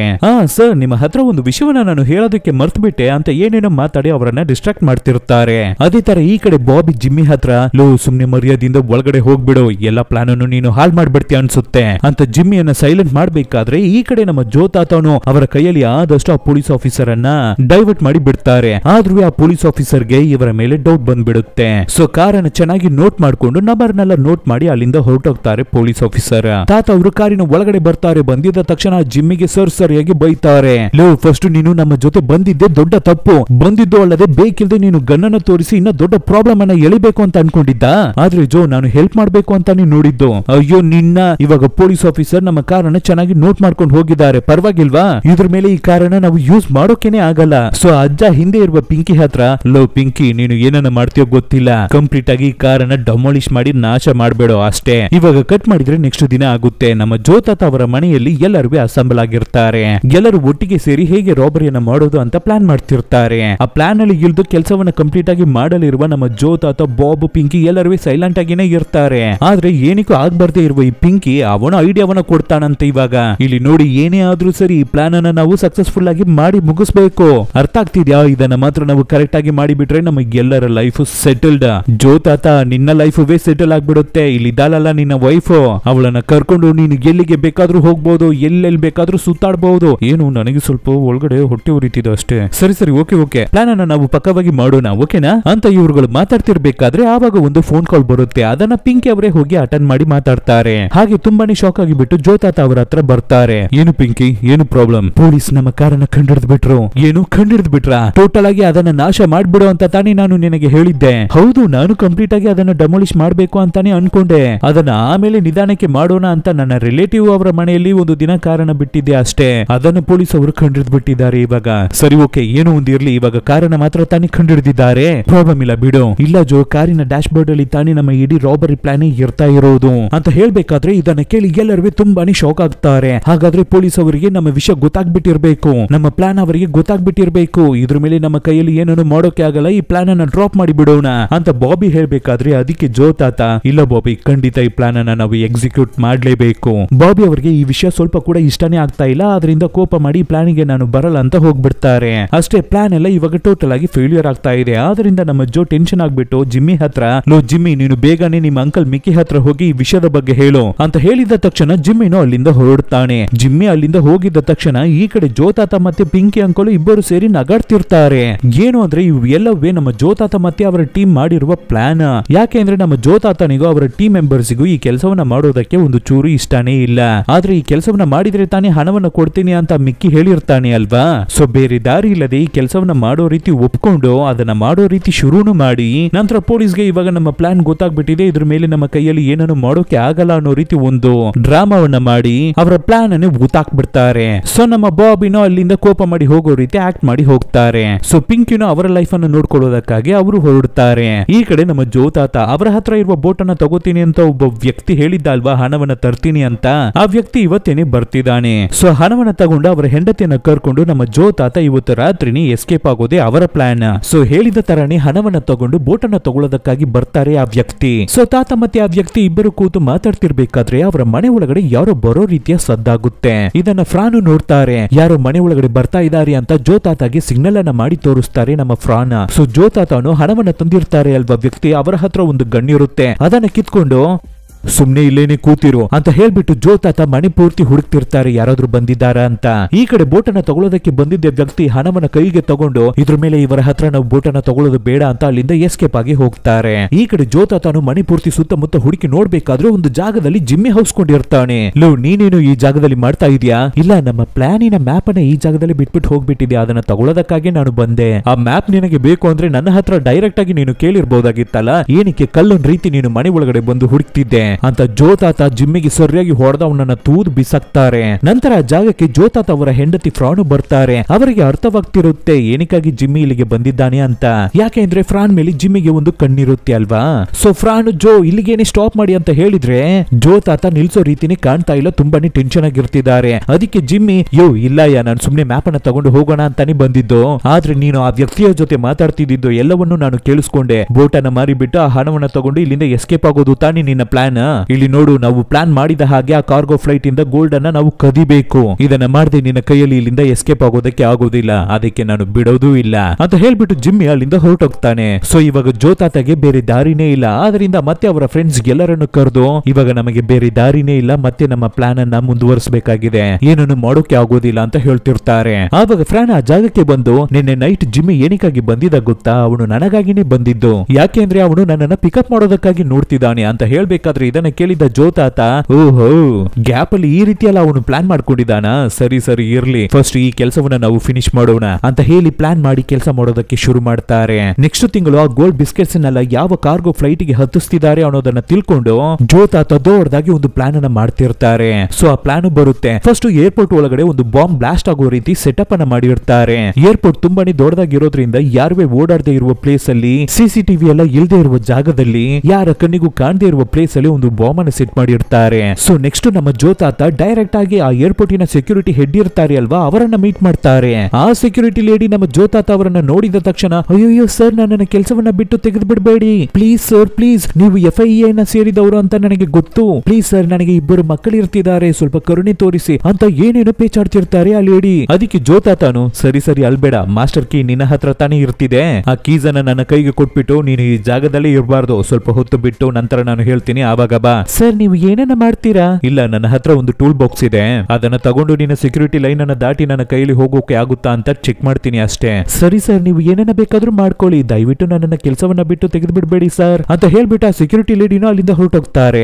ಈ ಕಡೆ ಜೋತಾತ ಏನೋ ಅಲ್ಲಿಗೆ ಕೆಲಸ ಮಾಡೋದಕ್ಕೆ ಬಂದಿರೋ ರೀತಿ ಕೈಯಲ್ಲಿ ಒಂದು ಟೂಲ್ ಬಾಕ್ಸ್ ಅನ್ನ ತಗೊಂಡು ಒಳಗಡೆ ಹೋಗಿ ನಾಟಕ ಮಾಡ್ತಿರ್ತಾರೆ. ಆದ್ರೆ ಯಾರಾಗಿದ್ರು ಸರಿ ಅಲ್ಲಿ ಚೆಕಿಂಗ್ ಅನ್ನ ಮಾಡೇ ಮಾಡ್ತಾರೆ. ಏನಾದ್ರೂ ಮೆಟಲ್ ನಮ್ಮ ಬಾಡಿಯಲ್ಲಿ ಇತ್ತು ಅಂದ್ರೆ ಅಷ್ಟೇ ಮುಗೀತು ನಮ್ಮ ಕತೆ. ಸೊ ಏನನ್ನ ಮಾಡೋದು ಅಂತ ಯೋಚನೆ ಮಾಡಿದ ತಾತ ನಂತರ ಅಲ್ಲಿರುವ ಆಫೀಸರ್ ಹತ್ರ ಸರ್ ಟೂಲ್ ಬಾಕ್ಸ್ ಇಲ್ಲಿ ಒಳಗಡೆನೆ ಇರ್ಲಿ, ನಾನು ಹೊರಗಡೆ ಹೋಗಿ ಒಂದು ಟೀ ಅನ್ನು ಕುಡಿದು ಬರ್ತೀನಿ ಅಂತ ಹೇಳ್ಬಿಟ್ಟು ಹೊರಗಡೆ ಹೋಗಿ ಅದೇ ರೀತಿ ಒಂದು ಕಾಫಿಯನ್ನ ತಗೊಂಡು ರಿಟರ್ನ್ ಬರ್ತಾರೆ. ಚೆಕಿಂಗ್ ಮಾಡುವ ಜಾಗಕ್ಕೂ ಬಂದಾಯ್ತು. ಸರ್ ನಿಮ್ಮ ಹತ್ರ ಏನಾದ್ರೂ ಕೀಸ್ ಇದ್ರೆ ಅದನ್ನ ಇಲ್ಲಿ ಕೊಡಿ ಅಂತ ಅಲ್ಲಿರುವ ಸೆಕ್ಯೂರಿಟಿ ಗಾರ್ಡ್ ಹೇಳ್ಬೇಕಾದ್ರೆ ಅದೇ ತರ ಜೋತಾತನ ಅವರ ಹತ್ರ ಇರುವ ಕೀಸ್, ಅವರು ಕುಡಿಯೋದಕ್ಕೆ ತಂದಿದ್ದ ಕಾಫಿ ಎಲ್ಲವನ್ನು ಅಲ್ಲೇ ಇಟ್ಬಿಟ್ಟು ಇವರ ಸೆಕ್ಯೂರಿಟಿ ಸಿಸ್ಟಮ್ ಅನ್ನ ದಾಟಿ ಈ ಕಡೆ ಬರ್ತಾರೆ. ಅವರ ಹತ್ರ ಯಾವುದೇ ರೀತಿ ಅಪಾಯವಾದ ಐಟಮ್ಸ್ ಇಲ್ಲ. ಸೊ ಅವರನ್ನು ಒಳಗಡೆ ಬಿಡ್ತಾರೆ. ನಂತರ ಕೀಸ್, ಅವರು ತಂದಿದ್ದ ಕಾಫಿ ಎಲ್ಲವನ್ನು ರಿಟರ್ನ್ ನಮ್ಮ ಜೋತಾತ ತಾತ ಅವರ ಕೈಗೇನೆ ಕೊಡ್ತಾರೆ. ನಂತರ ನೋಡಿದ್ರೆ ಈ ಜೋ ತಾತ ಚಿಕ್ಕ ಕಾಫಿ ಮಗ್ಗಲ್ಲೇ ಒಂದು ಚಿಕ್ಕ ಗನ್ನನ ಹೌಸ್ ಇಟ್ಟು ತಂದಿರ್ತಾರೆ. ಸೊ ಆ ಗನ್ನನ ತಗೊಂಡು ಅದನ್ನ ಲೋಡ್ ಮಾಡ್ಬಿಟ್ಟು ನಂತರ ಆ ಲೇಡಿ ಕೊಟ್ಟಿರ್ತಾರೆ ಅಲ್ವಾ ಮಾಸ್ಟರ್ ಕೀ, ಅದನ್ನ ಯೂಸ್ ಮಾಡಿ ಇನ್ನೊಂದು ಗಾಡಿ ಇರುವ ಜಾಗಕ್ಕೆ ಹೋಗಿ ಸುಮ್ನೆ ಮರ್ಯಾದಿಂದ ಕೆಳಗಡೆ ಮಲ್ಕೋಬಿಡು, ಇಲ್ಲಾಂದ್ರೆ ನಿನ್ನನ್ನ ಶೂಟ್ ಮಾಡಿ ಬಿಡ್ತೀನಿ. ಓ ನಿನಗೆ ಅಷ್ಟೊಂದು ಧೈರ್ಯ ಇರ್ತಾ ಇದೆಯಾ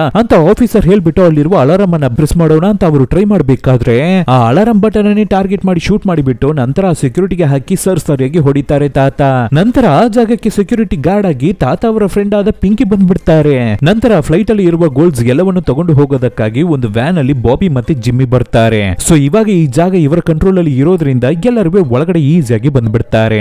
ಆದ್ರೂ ಇನ್ನರ್ ಲೈನ್ ಅಲ್ಲಿ ತುಂಬಾನೇ ಸೆಕ್ಯೂರಿಟೀಸ್ ಇರ್ತಾರೆ. ಅದು ಮಾತ್ರ ಇಲ್ಲ, ಇವಾಗ ಇವ್ರುಗಳು ಕದಿಯೋದಕ್ಕೆ ಬಂದಿರುವ ಕಾರ್ಗೋ ಫ್ಲೈಟ್ ಕೂಡ ಅಲ್ಲಿಂದ ಹೊರಡ್ತಿರುತ್ತೆ. ಸೊ ತಕ್ಷಣ ಆ ಫ್ಲೈಟ್ ಅನ್ನು ಸ್ಟಾಪ್ ಮಾಡಿ ಗೋಲ್ಡ್ ಎಲ್ಲವನ್ನು ಇವ್ರುಗಳು ಕದಿಬೇಕು. ಇವಾಗ ಇದನ್ನ ಇವ್ರುಗಳು ಓಪನ್ ಆಗಿ ಮಾಡಿದ್ರೆ ಅಷ್ಟೇ ಎಲ್ಲ ಸೆಕ್ಯೂರಿಟೀಸ್ ಈ ಜಾಗಕ್ಕೆ ಬಂದ್ಬಿಡ್ತಾರೆ, ಇವ್ರುಗಳನ್ನ ಹಿಡಿದು ಬಿಡ್ತಾರೆ. ಸೊ ಅವ್ರುಗಳನ್ನ ಡೈವರ್ಟ್ ಮಾಡೋದಕ್ಕಾಗಿ ಒಂದು ವಿಷಯವನ್ನ ಇವ್ರುಗಳು ಮಾಡಬೇಕಾಗಿರುತ್ತೆ. ಅದೇನೇ ಆ ಬಾಂಬ್ ಅನ್ನ ಇವಾಗ ಆಕ್ಟಿವೇಶನ್ ಮಾಡಿ ಬಾಂಬ್ ಬ್ಲಾಸ್ಟ್ ಆಗ್ಬೇಕಾದ್ರೆ ಎಲ್ಲ ಸೆಕ್ಯೂರಿಟೀಸ್ ಏನೋದು ಅಂತ ಎಲ್ಲರೂ ಆ ಕಡೆಗೆ ಹೋಗ್ಬಿಡ್ತಾರೆ, ಫ್ಲೈಟ್ ಅನ್ನ ಕೇರೆ ಮಾಡಲ್ಲ.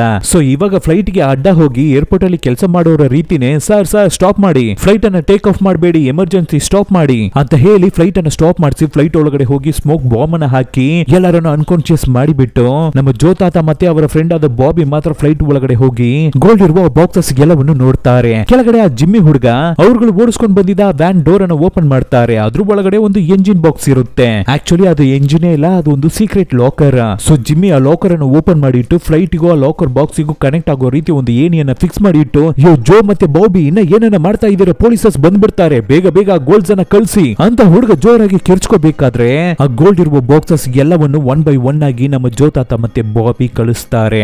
ಸೊ ಇವಾಗ ಗೋಲ್ಡ್ ಬಾಕ್ಸ್ ಎಲ್ಲವೇ ಬಂದಾಯ್ತು, ಜಿಮ್ಮಿ ಎಲ್ಲವನ್ನು ಪ್ಯಾಕ್ ಮಾಡ್ಕೊತಾನೆ. ನಂತರ ಈ ವಿಷಯ ಗೊತ್ತಾಗಿ ಪೊಲೀಸಸ್ ಎಲ್ಲರೂ ಆ ಜಾಗಕ್ಕೆ ಬರೋಕು ಮುಂಚೆನೆ ಆ ವ್ಯಾನ್ ಅಲ್ಲೇ ಇವ್ರುಗಳು ಎಲ್ಲರೂ ಎಸ್ಕೇಪ್ ಆಗ್ತಾರೆ. ಅದ್ರಲ್ಲೂ ಜೋ ತಾತ ಒಂದು ಗೋಲ್ಡ್ ಬಿಸ್ಕೆಟ್ ಅನ್ನ ಮಾತ್ರ ತಗೊಂಡು ನೋಡ್ದ ನಾವ್ ಇವಾಗ ಮಿಲಿಯನರ್ಸ್ ಅಂತ ತುಂಬಾನೇ ಖುಷಿ ಆಗ್ತಿರ್ತಾರೆ. ನಂತರ ಏರ್ಪೋರ್ಟ್ ಪಕ್ಕದಲ್ಲಿ ಇರ್ತಾ ಇರುವ ಒಂದು ಗ್ಯಾರೇಜ್ ಒಳಗಡೆ ಹೋಗ್ತಾರೆ. ಆ ಜಾಗದಲ್ಲಿ ಇವ್ರುಗಳು ಬಂದಿದ್ದ ಗಾಡಿಯನ್ನ ಟೋಟಲ್ ಆಗಿ ಚೇಂಜ್ ಮಾಡ್ತಾರೆ. ಸೊ ಪಿಂಕಿನ ಸೆಕ್ಯೂರಿಟಿ ಗಾರ್ಡ್ ಆಗಿದ್ರಲ್ವಾ, ಇವಾಗ ಅವರು ಅಲ್ಲಿಂದ ಎಸ್ಕೇಪ್ ಆಗಿ ಇಲ್ಲಿಗೆ ಬಂದ್ಬಿಡ್ತಾರೆ. ನಂತರ ಟ್ರಕ್ ಅನ್ನೆಲ್ಲ ಟೋ ಮಾಡುವ ಒಂದು ವೆಹಿಕಲ್ ಗೆ ಕಾಲ್ ಮಾಡಿ ಕರೀತಾರೆ. ನಾವು 4 ಗಂಟೆ ಟೈಮ್ ಆಗಿ ವೇಟ್ ಮಾಡ್ತಾ ಇದೀವಿ, ಬೇಗ ಬನ್ನಿ ನೀವು ಅಂತ ಹೇಳ್ತಿರ್ತಾರೆ. ಸೊ ಈ ಗೋಲ್ಡ್ ಅನ್ನ ಹೊರಗಡೆ ಸೇಫ್ ಆಗಿ ತಗೊಂಡು ಹೋಗ್ಬೇಕಾಗಿರುತ್ತೆ. ಸ್ವಲ್ಪ ದಿನಕ್ಕೆ ನಾವು ಯಾರು ಮೀಟ್ ಮಾಡ್ಕೊಳ್ಳೋದು ಬೇಕಾಗಿಲ್ಲ, ನಂತರ ದಿನಗಳು ಕಳೆದಾದ ಮೇಲೆ ನಾವು ಯಾವಾಗ್ಲೂ ಮೀಟ್ ಆಗೋ ಜಾಗದಲ್ಲಿ ಮೀಟ್ ಆಗೋಣ ಅಂತ ಜೋ ಹೇಳ್ಬೇಕಾದ್ರೆ ಇದನ್ನ ಕೇಳಿದ ಬಾಬಿ ಮತ್ತೆ ಪಿಂಕಿ ಒಂದು ಕಾರನ್ನ ತಗೊಂಡು ಅಲ್ಲಿಂದ ಹೊರಡುತ್ತಾರೆ. ಗೋಲ್ಡ್ ಇರುವ ವ್ಯಾನಿನ ನಂಬರ್ ಪ್ಲೇಟ್ ಅದು ಇದು ಅಂತ ಎಲ್ಲವನ್ನು ಚೇಂಜ್ ಮಾಡಿ ಟ್ರಕ್ ರೋಡ್ ಅಲ್ಲಿ ರಿಪೇರ್ ಆಗಿ ನಿಂತಿರೋ ರೀತಿ ಒಂದು ಸೀನ್ ಅನ್ನ ಕ್ರಿಯೇಟ್ ಮಾಡ್ತಾರೆ. ಅದನ್ನ ಮಾಡೋದು ಫ್ರಾನೆ. ಸೊ ನಮ್ಮ ಜೋ ತಾತನು ನಾವು ಪ್ಲಾನ್ ಮಾಡಿದ ಹಾಗೆ ಎಲ್ಲವೇ ಕರೆಕ್ಟ್ ಆಗಿ ಹೋಗ್ತಾ ಇದೆ ಅಂತ ಅವರು ಯೋಚನೆ ಮಾಡ್ತಿರ್ಬೇಕಾದ್ರೇನೆ ಆವಾಗ ಜಿಮ್ಮಿ ಹುಡುಗ ಜೋ ತಾತ ಅವರ ತಲೆಗೆನೆ ಹೊಡೆದು ಅವರನ್ನ ಪ್ರೆಗ್ನೆಂಟ್ ತಪ್ಪಿಸಿಬಿಟ್ಟು ಅವರು ಪ್ಯಾಕೆಟ್ ಅಲ್ಲಿ ಒಂದು ಗೋಲ್ಡ್ ಬಿಸ್ಕೆಟ್ ಅನ್ನ ಮಡಗಿದ್ರಲ್ವಾ, ಅದನ್ನ ತಗೊಂಡು ನಂತರ ಫ್ರಾನ್ ಹತ್ರ ಹೋಗ್ಬಿಡ್ತಾನೆ ಜಿಮ್ಮಿ. ಆಕ್ಚುಲಿ ಜಿಮ್ಮಿ ಅವನ ಪ್ಲಾನ್ ಏನು ಅಂದ್ರೆ ಟೋಟಲ್ ಆಗಿ ಆ ಗೋಲ್ಡ್ ಎಲ್ಲವನ್ನು ಕದಿಯೋದೆ. ಸೊ ಆ ಟ್ರಕ್ ರಿಪೇರ್ ಆಗಿರೋ ರೀತಿ ಆ ಜಾಗದಲ್ಲಿ ನಿಂತು ಇವ್ರುಗಳು ನಾಟಕವನ್ನ ಮಾಡ್ತಿರ್ಬೇಕಾದ್ರೆ ಈ ವಿಷಯವನ್ನ ಕೇಳ್ಪಟ್ಟು ಪೊಲೀಸಸ್ ಆ ಜಾಗಕ್ಕೆ ಬರ್ತಾರೆ. ಅವ್ರುಗಳು ಆ ಟ್ರಕ್ ಅನ್ನು ನೋಡಿ ತುಂಬಾನೇ ಡೌಟ್ ಆಗ್ಬಿಟ್ಟು ಸುಮ್ನೆ ಇಬ್ಬರು ಮರ್ಯಾದಿಂದ ಕೈಯನ್ನ ಮೇಲೆತ್ತಿ ಟ್ರಕ್ ಒಳಗಡೆ ಏನ್ ಇರ್ತಾ ಇದೆ, ಡೋರ್ ಅನ್ನು ಓಪನ್ ಮಾಡಿ ತೋರಿಸಿ ಅಂತ ಕೇಳ್ಬೇಕಾದ್ರೆ ನಮ್ಮ ಫ್ಯಾನ್ ಡೋರ್ ಅನ್ನು ಓಪನ್ ಮಾಡಿ ತೋರಿಸ್ತಾರೆ. ಒಳಗಡೆ ಒಂದು ಎಂಜಿನ್ ಇರ್ತಿದೆ. ಏನಿದು ನೋಡಿದ್ರೆ ಗೊತ್ತಾಗ್ತಿಲ್ವಾ ಸರ್, ಇದೊಂದು ಎಂಜಿನ್. ಅದೇ ಯಾವ್ದರ ಎಂಜಿನ್? ಇದೊಂದು ಟ್ರ್ಯಾಕ್ಟರಿನ ಎಂಜಿನ್ ಸರ್. ಸರಿ ಓಕೆ, ಎಷ್ಟು ಹೊತ್ತಿಂದ ನೀವು ಈ ಜಾಗದಲ್ಲಿ ಇರ್ತಾ ಇದ್ದೀರಾ? ನಾವು 4 ಗಂಟೆಯಿಂದ ಈ ಜಾಗದಲ್ಲೇ ಇರ್ತಿದೀವಿ ಸರ್ ಅಂತ ಇವ್ರುಗಳು ಮಾತಾಡ್ತಿರ್ಬೇಕಾದ್ರೇನೆ ಕರೆಕ್ಟ್ ಆಗಿ ಆ ಜಾಗಕ್ಕೆ ವ್ಯಾನ್ ಅನ್ನ ಟೌ ಮಾಡೋದಕ್ಕೆ ಒಂದು ಗಾಡಿ ಬರುತ್ತೆ. ಯಾಕೆಂದ್ರೆ ನಮ್ಮ ಪಿಂಕಿ ಕಾಲ್ ಮಾಡಿರ್ತಾರೆ ಅಲ್ವಾ. ಸೊ ಇವನ್ನೆಲ್ಲ ನೋಡಿದ ಪೊಲೀಸು ಇವ್ರುಗಳ ಮೇಲೆ ಡೌಟ್ ಅನ್ನ ಪಡೆದೆ ನಮ್ಮ ಹುಡುಗರನ್ನ ಸುಮ್ನೆ ಬಿಟ್ಬಿಟ್ಟು ಅಲ್ಲಿಂದ ಹೊರಟೋಗ್ತಾರೆ. ಸೊ ಇವ್ರುಗಳು ಟ್ರಕ್ ಅನ್ನು ಟೌ ಮಾಡಿ ಹೋಗೋದ್ರಿಂದ ಇವ್ರುಗಳ ಮೇಲೆ ಯಾರಿಗೂ ಡೌಟೇ ಬರ್ಲಿಲ್ಲ. ಅಷ್ಟೇ ಈಸಿಯಾಗಿ ಸಿಟಿಯನ್ನ ದಾಟಿ ಬಂದಿದ್ದ ತಕ್ಷಣ ಆ ಗೋಲ್ಡ್ ಇರುವ ಟ್ರಕ್ ಅಲ್ಲಿ ಹೋಗೋದಕ್ಕೆ ಶುರು ಮಾಡ್ತಾರೆ. ಆವಾಗ ಜಿಮ್ಮಿ ನಮ್ಮ ಫ್ರಾನ್ ಹತ್ರ ಇಲ್ಲಿ ನೋಡು, ನಮ್ಮ ಹತ್ರ ಎಷ್ಟು ಗೋಲ್ಡ್ ಇರ್ತಾ ಇದೆ, ಆ ಮುದುಕನ ಜೊತೆ ನೀನು ಏನಕ್ಕಾಗಿ ಇರ್ತಾ ಇದೆಯಾ, ನನ್ನ ಜೊತೆ ಇರು, ನಾನು ನಿನ್ನನ್ನು ತುಂಬಾ ಚೆನ್ನಾಗಿ ನೋಡ್ಕೊತೀನಿ, ಯಾಕೆಂದ್ರೆ ನಾನು ಇವಾಗ ಕೋಟ್ಯಾಧಿಪತಿ ತಾನೆ ಅಂತ ಜಿಮ್ಮಿ ಮಾತಾಡ್ಕೊಂಡೆ ವ್ಯಾನ್ ಅನ್ನ ಡ್ರೈವ್ ಮಾಡ್ತಿರ್ಬೇಕಾದ್ರೆ ಆಪೋಸಿಟ್ ಅಲ್ಲಿ ಒಂದು ದೊಡ್ಡ ಟ್ರಕ್ ಬರ್ಬೇಕಾದ್ರೆ ಕಂಟ್ರೋಲ್ ನ ಮಿಸ್ ಆಗಿದ್ದ ಜಿಮ್ಮಿ ವ್ಯಾನ್ ಅನ್ನ ಕ್ರಾಶ್ ಮಾಡಿ ಬಿಡ್ತಿದ್ದ. ಆದ್ರೆ ಜಸ್ಟ್ ಮಿಸ್ ಎಸ್ಕೇಪ್. ಆದ್ರೂ ವ್ಯಾನ್ ಇಂದ ತುಂಬಾ ಥಿಂಗ್ಸ್ ಕೆಳಗಡೆ ಬಿದ್ದಿರೋ ರೀತಿ ಹಿಂದೆಯಿಂದ ಸದ್ದಾಗಿರುತ್ತೆ. ಅಯ್ಯೋ ಫ್ರಾನ್, ಗೋಲ್ಡ್ ಏನಾದ್ರು ಬಿದ್ದೋಯ್ತಾ ಏನೋ, ನಾನು ಹೊರಗಡೆ ಹೋಗಿ ಚೆಕ್ ಮಾಡಿ ಬರ್ತೀನಿ ಅಂತ ಹೇಳಿ ಜಿಮ್ಮಿ ಹೊರಗಡೆ ಹೋಗಿ ಚೆಕ್ ಮಾಡಿ ನೋಡಿದ್ರೆ ಆ ಬಾಕ್ಸಸ್ ಒಳಗಡೆ ಇರ್ತಾ ಇದ್ದಿದ್ದು ಗೋಲ್ಡೇ ಇಲ್ಲ, ಎಲ್ಲವೇ ಬರೀ ಕಬ್ನ ಪೀಸಸ್. ಅದು ಮಾತ್ರ ಇಲ್ಲ, ನಮ್ಮ ಜೋ ಹತ್ರ ಇಂದ ಒಂದು ಗೋಲ್ಡ್ ಬಿಸ್ಕೆಟ್ ಅನ್ನ ತಗೊಂಡು ಬಂದಿದ್ದ ಅಲ್ವಾ ಈ ಜಿಮ್ಮಿ, ಅದನ್ನ ಚೆಕ್ ಮಾಡಿ ನೋಡಿದ್ರೆ ಅದು ಹೊಡೆದೋಗುತ್ತೆ. ಸೊ ಜಿಮ್ಮಿಗೆ ಏನುವೇ ಅರ್ಥ ಆಗದೆ ಹಾಗೆ ಹಿಂದೆ ತಿರುಗಿ ನೋಡ್ಬೇಕಾದ್ರೆ ನಮ್ಮ ಫ್ಯಾನು ಕ್ರಾಶ್ ಆಗೋ ರೀತಿ ಬಂತಲ್ವಾ ಒಂದು ದೊಡ್ಡ ಟ್ರಕ್, ಅದಕ್ಕೆ ಹತ್ಕೊತಿರ್ತಾಳೆ. ಆ ಟ್ರಕ್ ಹೊರಟೋಗುತ್ತೆ. ಇಲ್ಲಿ ಏನು ನಡೀತಾ ಇದೆ ಅಂತಾನೆ ಜಿಮ್ಮಿಗೆ ಅರ್ಥ ಆಗ್ತಿರಲ್ಲ. ಏನಿದು ನಮ್ಮ ಮುಂದೆನೆ ಇವ್ರುಗಳು ಎಲ್ಲವನ್ನು ಪ್ಲಾನ್ ಮಾಡಿ ಎಕ್ಸಿಕ್ಯೂಟ್ ಮಾಡಿದ್ದು, ಆದ್ರೆ ಆ ಗೋಲ್ಡ್ ಎಲ್ಲಿಗೆ ಹೋಗಿರ್ಬಹುದು ಏನಿವೆ ಗೊತ್ತಾಗ್ತಿಲ್ವಲ್ಲ ಅಂತ ಯೋಚನೆ ಮಾಡ್ತಿರ್ತಾನೆ ಜಿಮ್ಮಿ. ಸೊ ಇಲ್ಲೇನೆ ನಮ್ಮ ಜೋ ತಾತ ಒಂದು ದೊಡ್ಡ ಮಾಸ್ಟರ್ ಪ್ಲಾನ್ ಅನ್ನೇ ಮಾಡಿರ್ತಾರೆ. ಅವರಿಗೆ ಚೆನ್ನಾಗಿ ಗೊತ್ತಿರುತ್ತೆ ಖಂಡಿತ ಮಿಕ್ಕಿ ಜಿಮ್ಮಿಯನ್ನ ಇಟ್ಟು ಏನೋ ಒಂದು ಪ್ಲಾನ್ ಅನ್ನ ಮಾಡ್ತಿದ್ದಾನೆ ಅಂತ. ಖಂಡಿತ ಗೋಲ್ಡ್ ಅನ್ನ ನಮ್ಮ ಹತ್ರ ಇಂದ ಕಿತ್ಕೊಳ್ಬಿಟ್ಟು ನಮಗೆ ₹1 ಕೂಡ ರಿಟರ್ನ್ ಕೊಡಲ್ಲ ಅಂತ ಗೊತ್ತಿರುತ್ತೆ. ಸೊ ಅದಕ್ಕಾಗಿನೇ ಜೋ ತಾತ ಸೀಕ್ರೆಟ್ ಆಗಿ ಒಂದು ಪ್ಲಾನ್ ಅನ್ನ ಹಾಕಿರ್ತಾರೆ. ಸೊ ಯಾವ ಫ್ಲೈಟ್ ಅಲ್ಲಿ ಗೋಲ್ಡ್ ಎಲ್ಲ ಬರ್ತಿದೆ ಅನ್ನೋದನ್ನ 1 ತಿಂಗಳ ಮುಂಚೆನೆ ತಿಳ್ಕೊಂಡು ಅದೇ ಕಾರ್ಗೋ ಫ್ಲೈಟ್ ಅಲ್ಲಿ ಅವರ ಥಿಂಗ್ಸ್ ಅನ್ನು ಟ್ರಾನ್ಸ್ಪೋರ್ಟೇಷನ್ ಮಾಡೋದಕ್ಕಾದ ಕೆಲಸವನ್ನ ಮಾಡ್ತಿರ್ತಾರೆ. ನಂತರ ಅವರ ಪ್ಲಾನಿನ ಪ್ರಕಾರ ಫ್ಲೈಟ್ ಗೆ ಬಂದು ಗೋಲ್ಡ್ ಅನ್ನ ತಗೊಳ್ಳೋಣ ಅನ್ಕೋಬೇಕಾದ್ರೆ ಸೊ ಅದೇ ಫ್ಲೈಟಿನಲ್ಲಿ ತಾನೇ ಇವರ ಪಾರ್ಸಲ್ ಕೂಡ ಇರ್ತಾ ಇದೆ. ಆದ್ರಿಂದ ಆ ಗೋಲ್ಡ್ಸ್ ಎಲ್ಲವನ್ನು ಇವರ ಪಾರ್ಸಲ್ ಗೆ ಹಾಕೊಂಡು ಇವರ ಥಿಂಗ್ಸ್ ಎಲ್ಲವನ್ನು ಬಾಕ್ಸ್ ಅಲ್ಲಿ ಇಟ್ಬಿಡ್ತಾರೆ. ಸೊ ಅದರಲ್ಲಿ ಗೋಲ್ಡ್ ಇರ್ತಾ ಇದೆ ಅಂತ ಹೇಳಿ ಅದನ್ನ ವ್ಯಾನಿಗೆ ಹತ್ತಿಸ್ಕೊಂಡಿರ್ತಾರೆ. ಸೊ ಈ ರೀತಿ ಎಕ್ಸ್ಚೇಂಜ್ ಮಾಡಿ ಇಡೋದಕ್ಕೇನೆ ಲೇಟ್ ಆಗಿರುತ್ತೆ. ಆದ್ರಿಂದಾನೇ ಜೋ ತಾತ ಮತ್ತೆ ನಮ್ಮ ಬಾಬಿ ತುಂಬಾ ಹೊತ್ತು ಫ್ಲೈಟ್ ಅಲ್ಲಿ ಇದ್ದಿರ್ತಾರೆ. ಕೆಳಗಿಂದ ಜಿಮ್ಮಿ ಕೂಡ ಕಿರ್ಚ್ಕೊಂಡಿರ್ತಾರೆ, ಬೇಗ ಬನ್ನಿ ಪೊಲೀಸಸ್ ಬಂದ್ಬಿಡ್ತಾರೆ ಅಂತ. ಸೊ ಇವಾಗ ಜೋ ತಾತ ಮತ್ತೆ ಬಾಬಿ ಏನನ್ನ ಮಾಡ್ತಾರೆ ಅಂದ್ರೆ ಹಾಗೆ ಮಾಸ್ ಆಗಿ ಆ ಏರ್ಪೋರ್ಟ್ ಒಳಗಡೆ ಹೋಗ್ತಾರೆ. ಲೈಟ್ ಆಗಿ ಜೋ ತಾತ ಗೆಟಪ್ ಅನ್ನ ಚೇಂಜ್ ಮಾಡಿದ್ದಾರೆ ಅಷ್ಟೇ. ಡೈರೆಕ್ಟ್ ಆಗಿ ಸೆಕ್ಯೂರಿಟೀಸ್ ಹತ್ರ ಹೋಗಿ ನನ್ನ ಥಿಂಗ್ಸ್ ಕಾಣೆ ಆಗ್ಬಿಟ್ಟಿದ್ಯಾ ಅಂತ ಕೇಳ್ಬೇಕಾದ್ರೆ ಅದಕ್ಕೆ ಸೆಕ್ಯೂರಿಟಿ ಆಫೀಸರ್ಸ್ ಸರ್ ಇಲ್ಲ ನಿಮ್ಮ ಥಿಂಗ್ಸ್ ಎಲ್ಲ ಸೇಫ್ ಆಗಿನೇ ಇರ್ತಾ ಇದೆ, ಪಕ್ಕದಲ್ಲಿ ಗೋಲ್ಡ್ ಇರ್ತಾ ಇತ್ತು ಅದು ಮಾತ್ರವೇ ಕಾಣೆಯಾಗಿರೋದು ಅಂತ ಹೇಳಿ ಆ ಏರ್ಪೋರ್ಟಿನ ಸೆಕ್ಯೂರಿಟೀಸ್ ನಮ್ಮ ಜೋ ತಾತ ಅವರ ಕೈಗೆ ಗೋಲ್ಡ್ ಅನ್ನ ಕೊಟ್ಟು ಕಳಿಸ್ತಾರೆ. ಅಂದ್ರೆ ತಾತನವರ ಪಾರ್ಸಲ್ ಅಲ್ಲಿ ಎಕ್ಸ್ಚೇಂಜ್ ಮಾಡಿ ಇಟ್ಟಿದ್ದ ಗೋಲ್ಡ್ ಅದ್ರ ಒಳಗಡೆ ಇರ್ತಾ ಇದೆ ಅಂತ ಗೊತ್ತಿಲ್ಲದೇನೆ ಸೆಕ್ಯೂರಿಟೀಸ್ ಜೋ ತಾತ ಅವರಿಗೆ ಅವರ ಪಾರ್ಸಲ್ ಅನ್ನು ಕೊಟ್ಟು ಕಳಿಸ್ತಾರೆ. ಸೊ ಆ ಗೋಲ್ಡ್ ಅನ್ನ ತಗೊಂಡಿದ್ದ ತಕ್ಷಣ ಆ ಜೋ ತಾತ ಮಾಡುವ ಕೆಲಸ ಏನು ಅಂದ್ರೆ ಎಲ್ಲಾ ಗೋಲ್ಡ್ಸ್ ಅನ್ನು ಮೆಲ್ಟ್ ಮಾಡಿ ಕಬ್ನ ರಾಡ್ ಗಳ ರೀತಿ ಮಾಡಿರ್ತಾರೆ. ಅದೇ ಸಮಯದಲ್ಲಿ ಈ ಕಡೆ ಜಿಮ್ಮಿ ಅವನ ಅಂಕಲ್ ಮಿಕ್ಕಿ ಹತ್ರ ಎಲ್ಲ ವಿಷಯವನ್ನು ಹೇಳ್ಬೇಕಾದ್ರೆ ಮಿಕ್ಕಿನು ಬೇರೆ ಬೇರೆ ವ್ಯಕ್ತಿಗಳಿಗೆ ಫೋನ್ ಕಾಲ್ ಅನ್ನು ಹಾಕಿ ಕೊನೆಗೆ ನಮ್ಮ ಜೋ ತಾತ ಅವರ ಫ್ರೆಂಡ್ ಆದ ಪಿಂಕಿ ಅಂಕಲ್ ಅನ್ನ ಹಿಡಿದು ಬಿಡ್ತಾರೆ. ಲೋ ಪಿಂಕಿ, ನೀವು ಆ ಗೋಲ್ಡ್ ಅನ್ನ ಕದ್ಬಿಟ್ಟಿದ್ದೀರಾ ಅಂತ ಗೊತ್ತು, ಆದ್ರೆ ಯಾವ ರೀತಿ ಕದ್ದಿದ್ದೀರಾ, ಅದು ಇವಾಗ ಎಲ್ಲಿ ಇರ್ತಾ ಇದೆ ಅಂತ ಎಷ್ಟೇ ಕೇಳಿದ್ರು ಪಿಂಕಿ ವಿಷಯವನ್ನ ಹೇಳ್ತಾನೆ ಇಲ್ಲ. ಆದ್ರೂ ಇವ್ರುಗಳು ಏನು ಬಿಟ್ಬಿಡ್ತಾರಾ ಅಷ್ಟೇ. ಪಿಂಕಿಗೆ ಹಾಕಿ ಅವ್ರುಗಳು ಸರಿಯಾಗಿ ಹೊಡಿಬೇಕಾದ್ರೆ ಪಿಂಕಿನೂ ಸರಿ ಅಂತ ಜೋ ತಾತ ಅವರಿಗೆ ಫೋನ್ ಕಾಲ್ ಅನ್ನ ಹಾಕಿ ಮೀಟಿಂಗ್ ಅನ್ನ ಅರೇಂಜ್ ಮಾಡಿ ಅಂತ ಹೇಳಿ ಮೀಟಿಂಗ್ ಯಾವ ಜಾಗದಲ್ಲಿ ನಡೆಯುತ್ತೆ ಅನ್ನೋದನ್ನ ತಿಳ್ಕೊಂಡು ಮಿಕ್ಕಿ ಹತ್ರ ಹೇಳ್ಬಿಡ್ತಾರೆ ಅಷ್ಟೇ. ನಂತರ ಅಲ್ಲಿರೋರು ಪಿಂಕಿ ಅಂಕಲ್ ಅನ್ನ ಕೊಂದು ಬಿಡ್ತಾರೆ. ಇವು ಏನಿವೆ ಗೊತ್ತಿಲ್ಲದೆ ಜೋ ತಾತನ ಆ ಜಾಗಕ್ಕೆ ಬರ್ತಾರೆ. ನೋಡಿದ್ರೆ ಆ ಜಾಗದಲ್ಲಿ ನಮ್ಮ ಜೋ ತಾತ ಅವರ ಹೆಂಡತಿಯಾದ ಫ್ರಾನ್ ಇರ್ತಾಳೆ. ಫ್ರಾನ್ ಅವಳ ಮುಖವನ್ನು ನೋಡಿದ ತಕ್ಷಣವೇ ಜೋ ತಾತನಿಗೆ ಅರ್ಥ ಆಗ್ಬಿಟ್ಟಿರುತ್ತೆ ಇಲ್ಲಿ ಏನೋ ಒಂದು ವಿಷಯ ನಡೆದಿದೆ ಅಂತ. ಆವಾಗ ಸಡನ್ ಆಗಿ ಮಿಕ್ಕಿ ಆ ಜಾಗಕ್ಕೆ ಬಂದು ಏನಲ್ಲಿ ಪ್ಲಾನ್ ಅನ್ನ ನೀನು ಚೇಂಜ್ ಮಾಡ್ತೀಯ ಅಂದ್ರೆ ಅದನ್ನ ನನ್ನ ಹತ್ರ ಹೇಳ್ಬೇಕಲ್ವಾ, ನನ್ನ ಹತ್ರ ಹೇಳ್ದೆ ಎಲ್ಲವನ್ನು ನೀನೇ ಲೂಟಿ ಮಾಡ್ಬಿಡೋಣ ಅನ್ಕೊಂಡಿದ್ದ ಅಂತ ಹೇಳಿ ನಮ್ಮ ಜೋ ತಾತನಿಗೆ ಭಯಂಕರವಾಗಿ ಹಾಕಿ ಹೊಡಿತಿರ್ತಾರೆ. ಆದ್ರೆ ಜೋ ತಾತ ಏನಂತ ಹೇಳ್ತಾರೆ ಅಂದ್ರೆ ಇಲ್ಲಿ ನೋಡು ಎಲ್ಲ ಗೋಲ್ಡ್ ಅನ್ನು ನಾನು ನಿನಗೇನೆ ಕೊಟ್ಬಿಡ್ತೀನಿ, ನನ್ನನ್ನು ನನ್ನ ಹೆಂಡತಿಯನ್ನು ಬಿಟ್ಬಿಡಿ ಅಂತ ಹೇಳ್ಬೇಕಾದ್ರೆ ಅದು ಹೇಗೆ ಈಸಿಯಾಗಿ ಬಿಟ್ಬಿಡೋಕೆ ಆಗುತ್ತೆ, ನಿನ್ನ ಹೆಂಡತಿ ಮೇಲೆ ನನ್ನ ಅಣ್ಣನ ಮಗ ಜೀವವನ್ನೇ ಇಟ್ಟಿದ್ದಾನೆ, ಅವಳನ್ನ ಲವ್ ಮಾಡ್ತಿದ್ದಾನೆ, ಲೋ ಜಿಮ್ಮಿ ಎತ್ತಾಕೊಂಡು ಹೋಗೋ ನಿನ್ನ ಹುಡುಗಿಯನ್ನ ಅಂತ ಮಿಕ್ಕಿ ಹೇಳ್ಬೇಕಾದ್ರೆ ಅದೇ ರೀತಿ ಜಿಮ್ಮಿನು ಫ್ರಾನನ್ನ ಕರ್ಕೊಂಡು ಕಾರಲ್ಲಿ ಹೊರಟೋಗ್ತಾನೆ. ನಂತರ ಮಿಕ್ಕಿನು ಅವನ ಹುಡುಗರನ್ನ ಬಿಟ್ಟು ತಾತ ಅವರ ಬೋಟ್ ಅನ್ನು ಫುಲ್ ಆಗಿ ಚೆಕ್ ಮಾಡಿಸಿದ್ರು, ಅದರಲ್ಲಿ ಒಂದು ಪೀಸ್ ಗೋಲ್ಡ್ ಕೂಡ ಇಲ್ಲ. ಸುಮ್ನೆ ಮರ್ಯಾದಿಂದ ಹೇಳ್ಬಿಡು ಆ ಗೋಲ್ಡ್ ಎಲ್ಲ ಗೆಲ್ಲಿದೆ ಅಂತ ಮಿಕ್ಕಿ ತಾತನನ್ನ ಹೆದರ್ಸಿ ಕೇಳ್ತಿರ್ಬೇಕಾದ್ರೆ ಆವಾಗ ಸಡನ್ ಆಗಿ ನೀರ್ ಒಳಗಡೆಯಿಂದ ಬಾಬಿ ಗನ್ನಿನ ಜೊತೆಗೆ ಹೊರಗಡೆ ಬರ್ತಾರೆ. ಸೊ ಮಿಕ್ಕಿ ಅವರ ಹುಡುಗರನ್ನ ನಮ್ಮ ಬಾಬಿ ಶೂಟ್ ಮಾಡ್ಬೇಕಾದ್ರೆ ಆ ಗ್ಯಾಪ್ ಅನ್ನ ಯೂಸ್ ಮಾಡಿದ ನಮ್ಮ ಜೋ ತಾತ ಜಗಳ ಮಾಡಿ ಅವರಿಗೆ ಒಂದು ಗನ್ನನ್ನು ತಗೊಂಡು ಅಲ್ಲಿಗೆ ಬಂದಿರುವ ಹುಡುಗರು ಎಲ್ಲರಿಗೂ ಹೊಡೆದು ಚಿಂದಿ ಮಾಡ್ತಾರೆ. ಫೈನಲಿ ಆ ಮಿಕ್ಕಿಗೂ ಶೂಟ್ ಮಾಡಿ ಅವನ ಕಥೆಯನ್ನು ಮುಗಿಸ್ತಾರೆ. ಇವಾಗ ಇನ್ನ ಬ್ಯಾಲೆನ್ಸ್ ಇರ್ತಾ ಇರುವುದು ಆ ಜಿಮ್ಮಿ ಹುಡುಗ ಮಾತ್ರವೇ. ಅವನ ಹತ್ರನೇ ಈ ಜೋ ತಾತನವರ ಹೆಂಡತಿ ಕೂಡ ಇರ್ತಾಳೆ ಅಲ್ವಾ. ಸೊ ಬಾಬಿನು ತಾತನು ಒಂದು ರೆಸ್ಟೋರೆಂಟ್ ಅಲ್ಲಿ ಕೂತ್ಕೊಂಡು ಹೇಗೆ ನಿನ್ನ ಹೆಂಡತಿಯನ್ನು ನೀನು ಕಾಪಾಡ್ತೀಯ ಅಂತ ಬಾಬಿ ಕೇಳ್ಬೇಕಾದ್ರೆ ನಾನು ಏನಕ್ಕಾಗಿ ಅವಳನ್ನ ಕಾಪಾಡಬೇಕು, ಅವಳಿಗೇನೆ ಹೇಗೆ ಈಸಿಯಾಗಿ ಅಲ್ಲಿಂದ ಎಸ್ಕೇಪ್ ಆಗಿ ಬರ್ಬೇಕು ಅಂತ ಗೊತ್ತು. ಹಾಗಾದ್ರೆ ಓಕೆ ಜೋ, ಇನ್ ಮುಂದೆ ನಾನು ಯಾವುದಕ್ಕೂ ಬರಲ್ಲ, ನೀನು ನನ್ನನ್ನ ಏನಕ್ಕೂ ಕರಿಬೇಡ. ಸೊ ಗೋಲ್ಡನ್ ಎಲ್ಲ ಮಾರಿಬಿಟ್ಟು ನನ್ನ ಬ್ಯಾಂಕ್ ಅಕೌಂಟ್ ಗೆ ಹೇಗೆ ಹಣವನ್ನ ಟ್ರಾನ್ಸಾಕ್ಷನ್ ಮಾಡ್ಬೇಕು ಅಂತ ನಿನಗೆ ಗೊತ್ತು ಅಲ್ವಾ ಅಂತ ಹೇಳ್ಬಿಟ್ಟು ಅಲ್ಲಿಂದ ಹೊರಟೋಗ್ಬಿಡ್ತಾರೆ ಬಾಬಿ. ನಂತರ ಈ ಕಡೆ ತಾತ ಅವರು ಮೆಲ್ಟ್ ಮಾಡಿ ಕಬ್ನ ರೀತಿ ಮಾಡಿದ್ರಲ್ವಾ ರಾಡ್ಸ್, ಗೋಲ್ಡ್ ರಾಡ್ಸ್, ಅದನ್ನ ಹಾಗೆ ಹೊರಗಡೆ ತಗೊಂಡು ಹೋದ್ರೆ ಈಸಿಯಾಗಿ ಸಿಗೋಬಿಡ್ತಾರೆ ಅಂತ ಅವು ಎಲ್ಲದಕ್ಕೂ ಬ್ಲಾಕ್ ಪೇಂಟ್ ಅನ್ನ ಹೊಡೆದು ಕಬ್ನದ ರಾಡ್ ರೀತಿ ಮಾಡಿಡ್ತಾರೆ. ಆವಾಗ ಸಡನ್ ಆಗಿ ಫ್ರಾನು ಆ ಜಾಗಕ್ಕೆ ಬರ್ತಾರೆ. ಅವರನ್ನು ನೋಡಿದ ಜೋ ತಾತ ಅವನ ಹತ್ರದಿಂದ ತಪ್ಪಿಸ್ಕೊಂಡು ಇಲ್ಲಿಗೆ ಬರೋದಕ್ಕೆ ನಿನಗೆ ಇಷ್ಟೊತ್ತು ಬೇಕಾಗಿತ್ತ ಅಂತ ಕೇಳಿದ್ರೆ ಅದಕ್ಕೆ ಫ್ರಾನ್ ಇಲ್ಲ, ಅವನು ಏನೇನೋ ಮಾತಾಡಿ ನನ್ನ ಮನ್ಸನ್ನ ಚೇಂಜ್ ಮಾಡೋದಕ್ಕೆ ನೋಡ್ದ, ಆದ್ರೆ ನನಗೆ ಯಾವಾಗ್ಲೂ ನೀವೇನೇ ಇಂಪಾರ್ಟೆಂಟ್ ಅಂತ ಫೀಲ್ ಆಯ್ತು. ಸರಿ ಓಕೆ, ಆ ಗೋಲ್ಡ್ ಎಲ್ಲ ಎಲ್ಲಿರ್ತಿದೆ? ಇಲ್ಲಿ ಎಲ್ಲವೂ ಈ ಟ್ರಕ್ ಅಲ್ಲೇ ಇರ್ತಾ ಇದೆ, ಎಲ್ಲ ಗೋಲ್ಡಿಗೂ ಪೇಂಟ್ ಅನ್ನ ಹೊಡೆದು ಕಬ್ಣದ ರಾಡ್ ರೀತಿ ಮಾಡಿಟ್ಬಿಟ್ಟೆ ಅಂತ ಇವ್ರುಗಳು ಈ ರೀತಿ ಮಾತಾಡ್ತಿರ್ಬೇಕಾದ್ರೆ ಹೋಗ್ಬೇಕಾದ್ರೇನೆ ಆ ಜಾಗಕ್ಕೆ ಜಿಮ್ಮಿ ಬರ್ತಾವನೆ. ಸಿಗಾಕೊಂಡ ಸರಿಯಾಗಿ, ಯೋ ಮುದ್ಕ, ನಿನ್ನ ಹೆಂಡತಿಯನ್ನು ನಾನು ಪಿಕಪ್ ಮಾಡಾಯ್ತು, ಇವಾಗ ನಿನ್ನ ಹತ್ರ ಇರುವ ಗೋಲ್ಡ್ಸ್ ಅನ್ನು ಪಿಕಪ್ ಮಾಡ್ಕೊಳ್ಳೋದಕ್ಕಾಗಿ ನಾನು ಬಂದಿರೋದು. ಈ ಗೋಲ್ಡ್ ಎಲ್ಲವನ್ನು ಮಾರಿಬಿಟ್ಟು ನಿನ್ನ ಹೆಂಡತಿನೂ ನಾನು ತುಂಬಾನೇ ಖುಷಿಯಾಗಿ ಹ್ಯಾಪಿಯಾಗಿರ್ತೀವಿ. ನನಗೆ ನಿನ್ನ ಈ ಜಾಗದಲ್ಲಿ ಶೂಟ್ ಮಾಡಿ ಸಾಯಿಸ್ಬಿಡ್ಬೇಕು ಅಂತ ಆಸೆ ಆಗ್ತಿದೆ, ಆದ್ರೆ ನಿನ್ನ ಹೆಂಡತಿನೇ ನಿನ್ನ ಸಾಯಿಸಬಾರ್ದು ಅಂತ ನನ್ನ ಹತ್ರ ರಿಕ್ವೆಸ್ಟ್ ಮಾಡಿ ಕೇಳ್ಕೊಂಡ್ಲು. ಸರಿ ಎಲ್ಲ ಇರ್ಲಿ, ನಾನು ನಿನ್ನ ಹೆಂಡತಿಯನ್ನು ಈ ಗೋಲ್ಡ್ ಅನ್ನು ತಗೊಂಡು ಹೊರಡ್ಲಾ ಅಂತ ಜಿಮ್ಮಿ ಕೇಳ್ಬೇಕಾದ್ರೆ ಜೋ ತಾತನಿಗೆ ಏನನ್ನ ಹೇಳೋದು ಅಂತಾನೆ ಗೊತ್ತಾಗ್ತಿಲ್ಲ. ಫ್ರಾನ್, ನಾನು ನಿನ್ನನ್ನ ತುಂಬಾನೇ ನಂಬಿದ್ದೆ ಅಲ್ವಾ, ಏನಕ್ಕೆ ಈ ರೀತಿ ನೀನು ಮಾಡ್ದೆ, ಮತ್ತೆ ಇನ್ನ ಎಷ್ಟು ದಿನಕ್ಕೆ ನಾನು ನಿಮ್ಮ ಜೊತೆನೇ ಇರೋದು, ಏನು ಹೇಗೋ ಯಾವಾಗ್ಲೂ ನೀನು ಸೂಪರ್ ಆಗಿ ಪ್ಲಾನಿಂಗ್ ಅನ್ನ ಹಾಕ್ತಾ ಇದ್ದೆ, ಆದ್ರೆ ಈ ಸಲ ಎಲ್ಲವೇ ದಬಾಕೋತು. ಸರಿ ಓಕೆ, ಬಾಯ್ ಬಾಯ್ ಟಾಟಾ ಅಂತ ಹೇಳ್ಬಿಟ್ಟು ಆ ಜಿಮ್ಮಿ ಜೊತೆ ಸೇರಿ ಆ ಗೋಲ್ಡ್ಸ್ ಎಲ್ಲ ಇರುವ ಟ್ರಕ್ ಅನ್ನ ತಗೊಂಡು ಫ್ರಾನು ಜಿಮ್ಮಿ ಜೊತೆನೆ ಹೋಗ್ಬಿಡ್ತಾಳೆ. ಈ ಕಡೆ ಜೋ ತಾತನು ತುಂಬಾನೇ ಬೇಜಾರಾಗಿ ಸಪ್ಪಿಗೆ ಅವರ ಹತ್ರ ಇರುವ ಹಳೆ ಟ್ರಕ್ ಅನ್ನ ತಗೊಂಡು ಅಲ್ಲಿಂದ ಹೊರಡೋಣ ಅನ್ಕೋಬೇಕಾದ್ರೆ ಅವರ ಟ್ರಕ್ ಅಲ್ಲಿ ಕಪ್ಪು ಕಲರ್ ಪೇಂಟ್ ಹೊಡೆದ ಕಬ್ಣಗಳೆಲ್ಲ ಇರುತ್ತೆ. ಅದರಲ್ಲಿ ಒಂದು ರಾಡು ಒಂದು ಜಾಗದಲ್ಲಿ ಉಜ್ಕೋಬೇಕಾದ್ರೆ ಪೇಂಟ್ ಎಲ್ಲ ರಿಮೂವ್ ಆಗಿ ಹಾಗೆ ಒಳಗಡೆ ಇರುವ ಗೋಲ್ಡ್ ಕಾಣಿಸ್ಕೊತಿರುತ್ತೆ. ಸೊ ತಕ್ಷಣ ಜೋ ತಾತ ಟ್ರಕ್ ಅನ್ನ ಸ್ಟಾಪ್ ಮಾಡಿಬಿಟ್ಟು ಹಿಂದೆ ಬಂದು ಅಲ್ಲಿರುವ ಥಿಂಗ್ಸ್ ಅನ್ನ ನೋಡ್ತಾರೆ. ನೋಡಿದ್ರೆ ಫುಲ್ ಗೋಲ್ಡ್ ರಾಡ್ಸ್ ಆಗಿರ್ತಾ ಇದೆ, ಪೇಂಟೇ ಹೊಡೆದೇ ಇರುವ ಗೋಲ್ಡ್ ರಾಡ್ಸ್. ಯಾಕೆಂದ್ರೆ ಜೋ ತಾತ ಅವರಿಗೆ ಚೆನ್ನಾಗಿ ಗೊತ್ತು, ಏನೇ ಇದ್ರು ಸರಿ ಹೇಗೆ ಇದ್ರು ಸರಿ ಗೋಲ್ಡ್ ಅನ್ನ ನಮ್ಮ ಹತ್ರ ಇಂದ ಕದಿಯೋದಕ್ಕೆ ಏನಾದ್ರೂ ಪ್ಲಾನ್ ಗಳನ್ನ ಮಾಡ್ತಾನೆ ಇರ್ತಾರೆ. ಆದ್ರಿಂದ ತಾತ ಗೋಲ್ಡ್ ರಾಡ್ಸ್ ಗಳಿಗೆ ಪೇಂಟ್ ಅನ್ನೇ ಹೊಡಿದೆ ಎಲ್ಲ ಗೋಲ್ಡ್ ಅನ್ನು ಅವರ ಹಳೆ ಟ್ರಕ್ ಅಲ್ಲಿ ಇಟ್ಕೊಂಡು ಅದಕ್ಕೆ ಬಟ್ಟೆನ ಹಾಕಿ ಕವರ್ ಮಾಡಿ ಇಟ್ಬಿಟ್ಟು ನಿಜವಾದ ಕಬ್ಣಗಳಿಗೇನೆ ಪೇಂಟ್ ಅನ್ನು ಹೊಡೆದಿರ್ತಾರೆ ತಾತ. ಅದನ್ನ ಗೋಲ್ಡ್ ಅಂತ ಅನ್ಕೊಂಡು ಜಿಮ್ಮಿ ಮತ್ತೆ ಫ್ರಾನ್ ತಗೊಂಡು ಹೋಗ್ಬಿಟ್ಟಿದ್ದಾರೆ. ಆದ್ರೆ ನಿಜವಾದ ಗೋಲ್ಡ್ ಎಲ್ಲ ಯಾರ ಹತ್ರ ಇರ್ತಾ ಇದೆ, ಈ ಜೋ ತಾತ ಅವರ ಹತ್ರ ಇರ್ತಾ ಇದೆ. ನಾನು ಸ್ಟಾರ್ಟಿಂಗ್ ಅಲ್ಲಿ ಹೇಳಿದ್ದೆ ಅಲ್ವಾ, ಈ ತಾತ ಒಂದು ಸಿಕ್ಕಾಪಟ್ಟೆ ಬ್ರಿಲಿಯಂಟ್ ಅಂತ, ಮೈಂಡ್ ಫ್ರೆಶ್ ಆಗಿರ್ತಿದೆ ಅಂತ.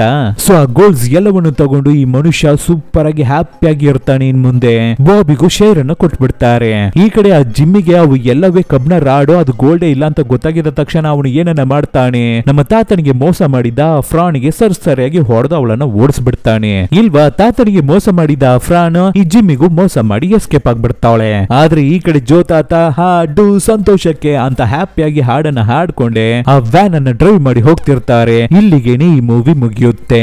ಸೊ ಹೇಗಿತ್ತು ಮೂವಿ? ಖಂಡಿತ ನಿಮ್ಮ ಎಲ್ಲರಿಗೂ ಇಷ್ಟವಾಗಿರುತ್ತೆ ಅಂತ ನಾನು ನಂಬ್ತೀನಿ. ಸೊ ಇದೇ ರೀತಿಯ ಒಂದು ಸೂಪರ್ ಆಗಿರುವ ಬೇರೆ ಒಂದು ಮೂವಿಯ ಜೊತೆ ನಿಮ್ಮನ್ನ ಬಂದು ಭೇಟಿ ಆಗ್ತೀನಿ. Thank you.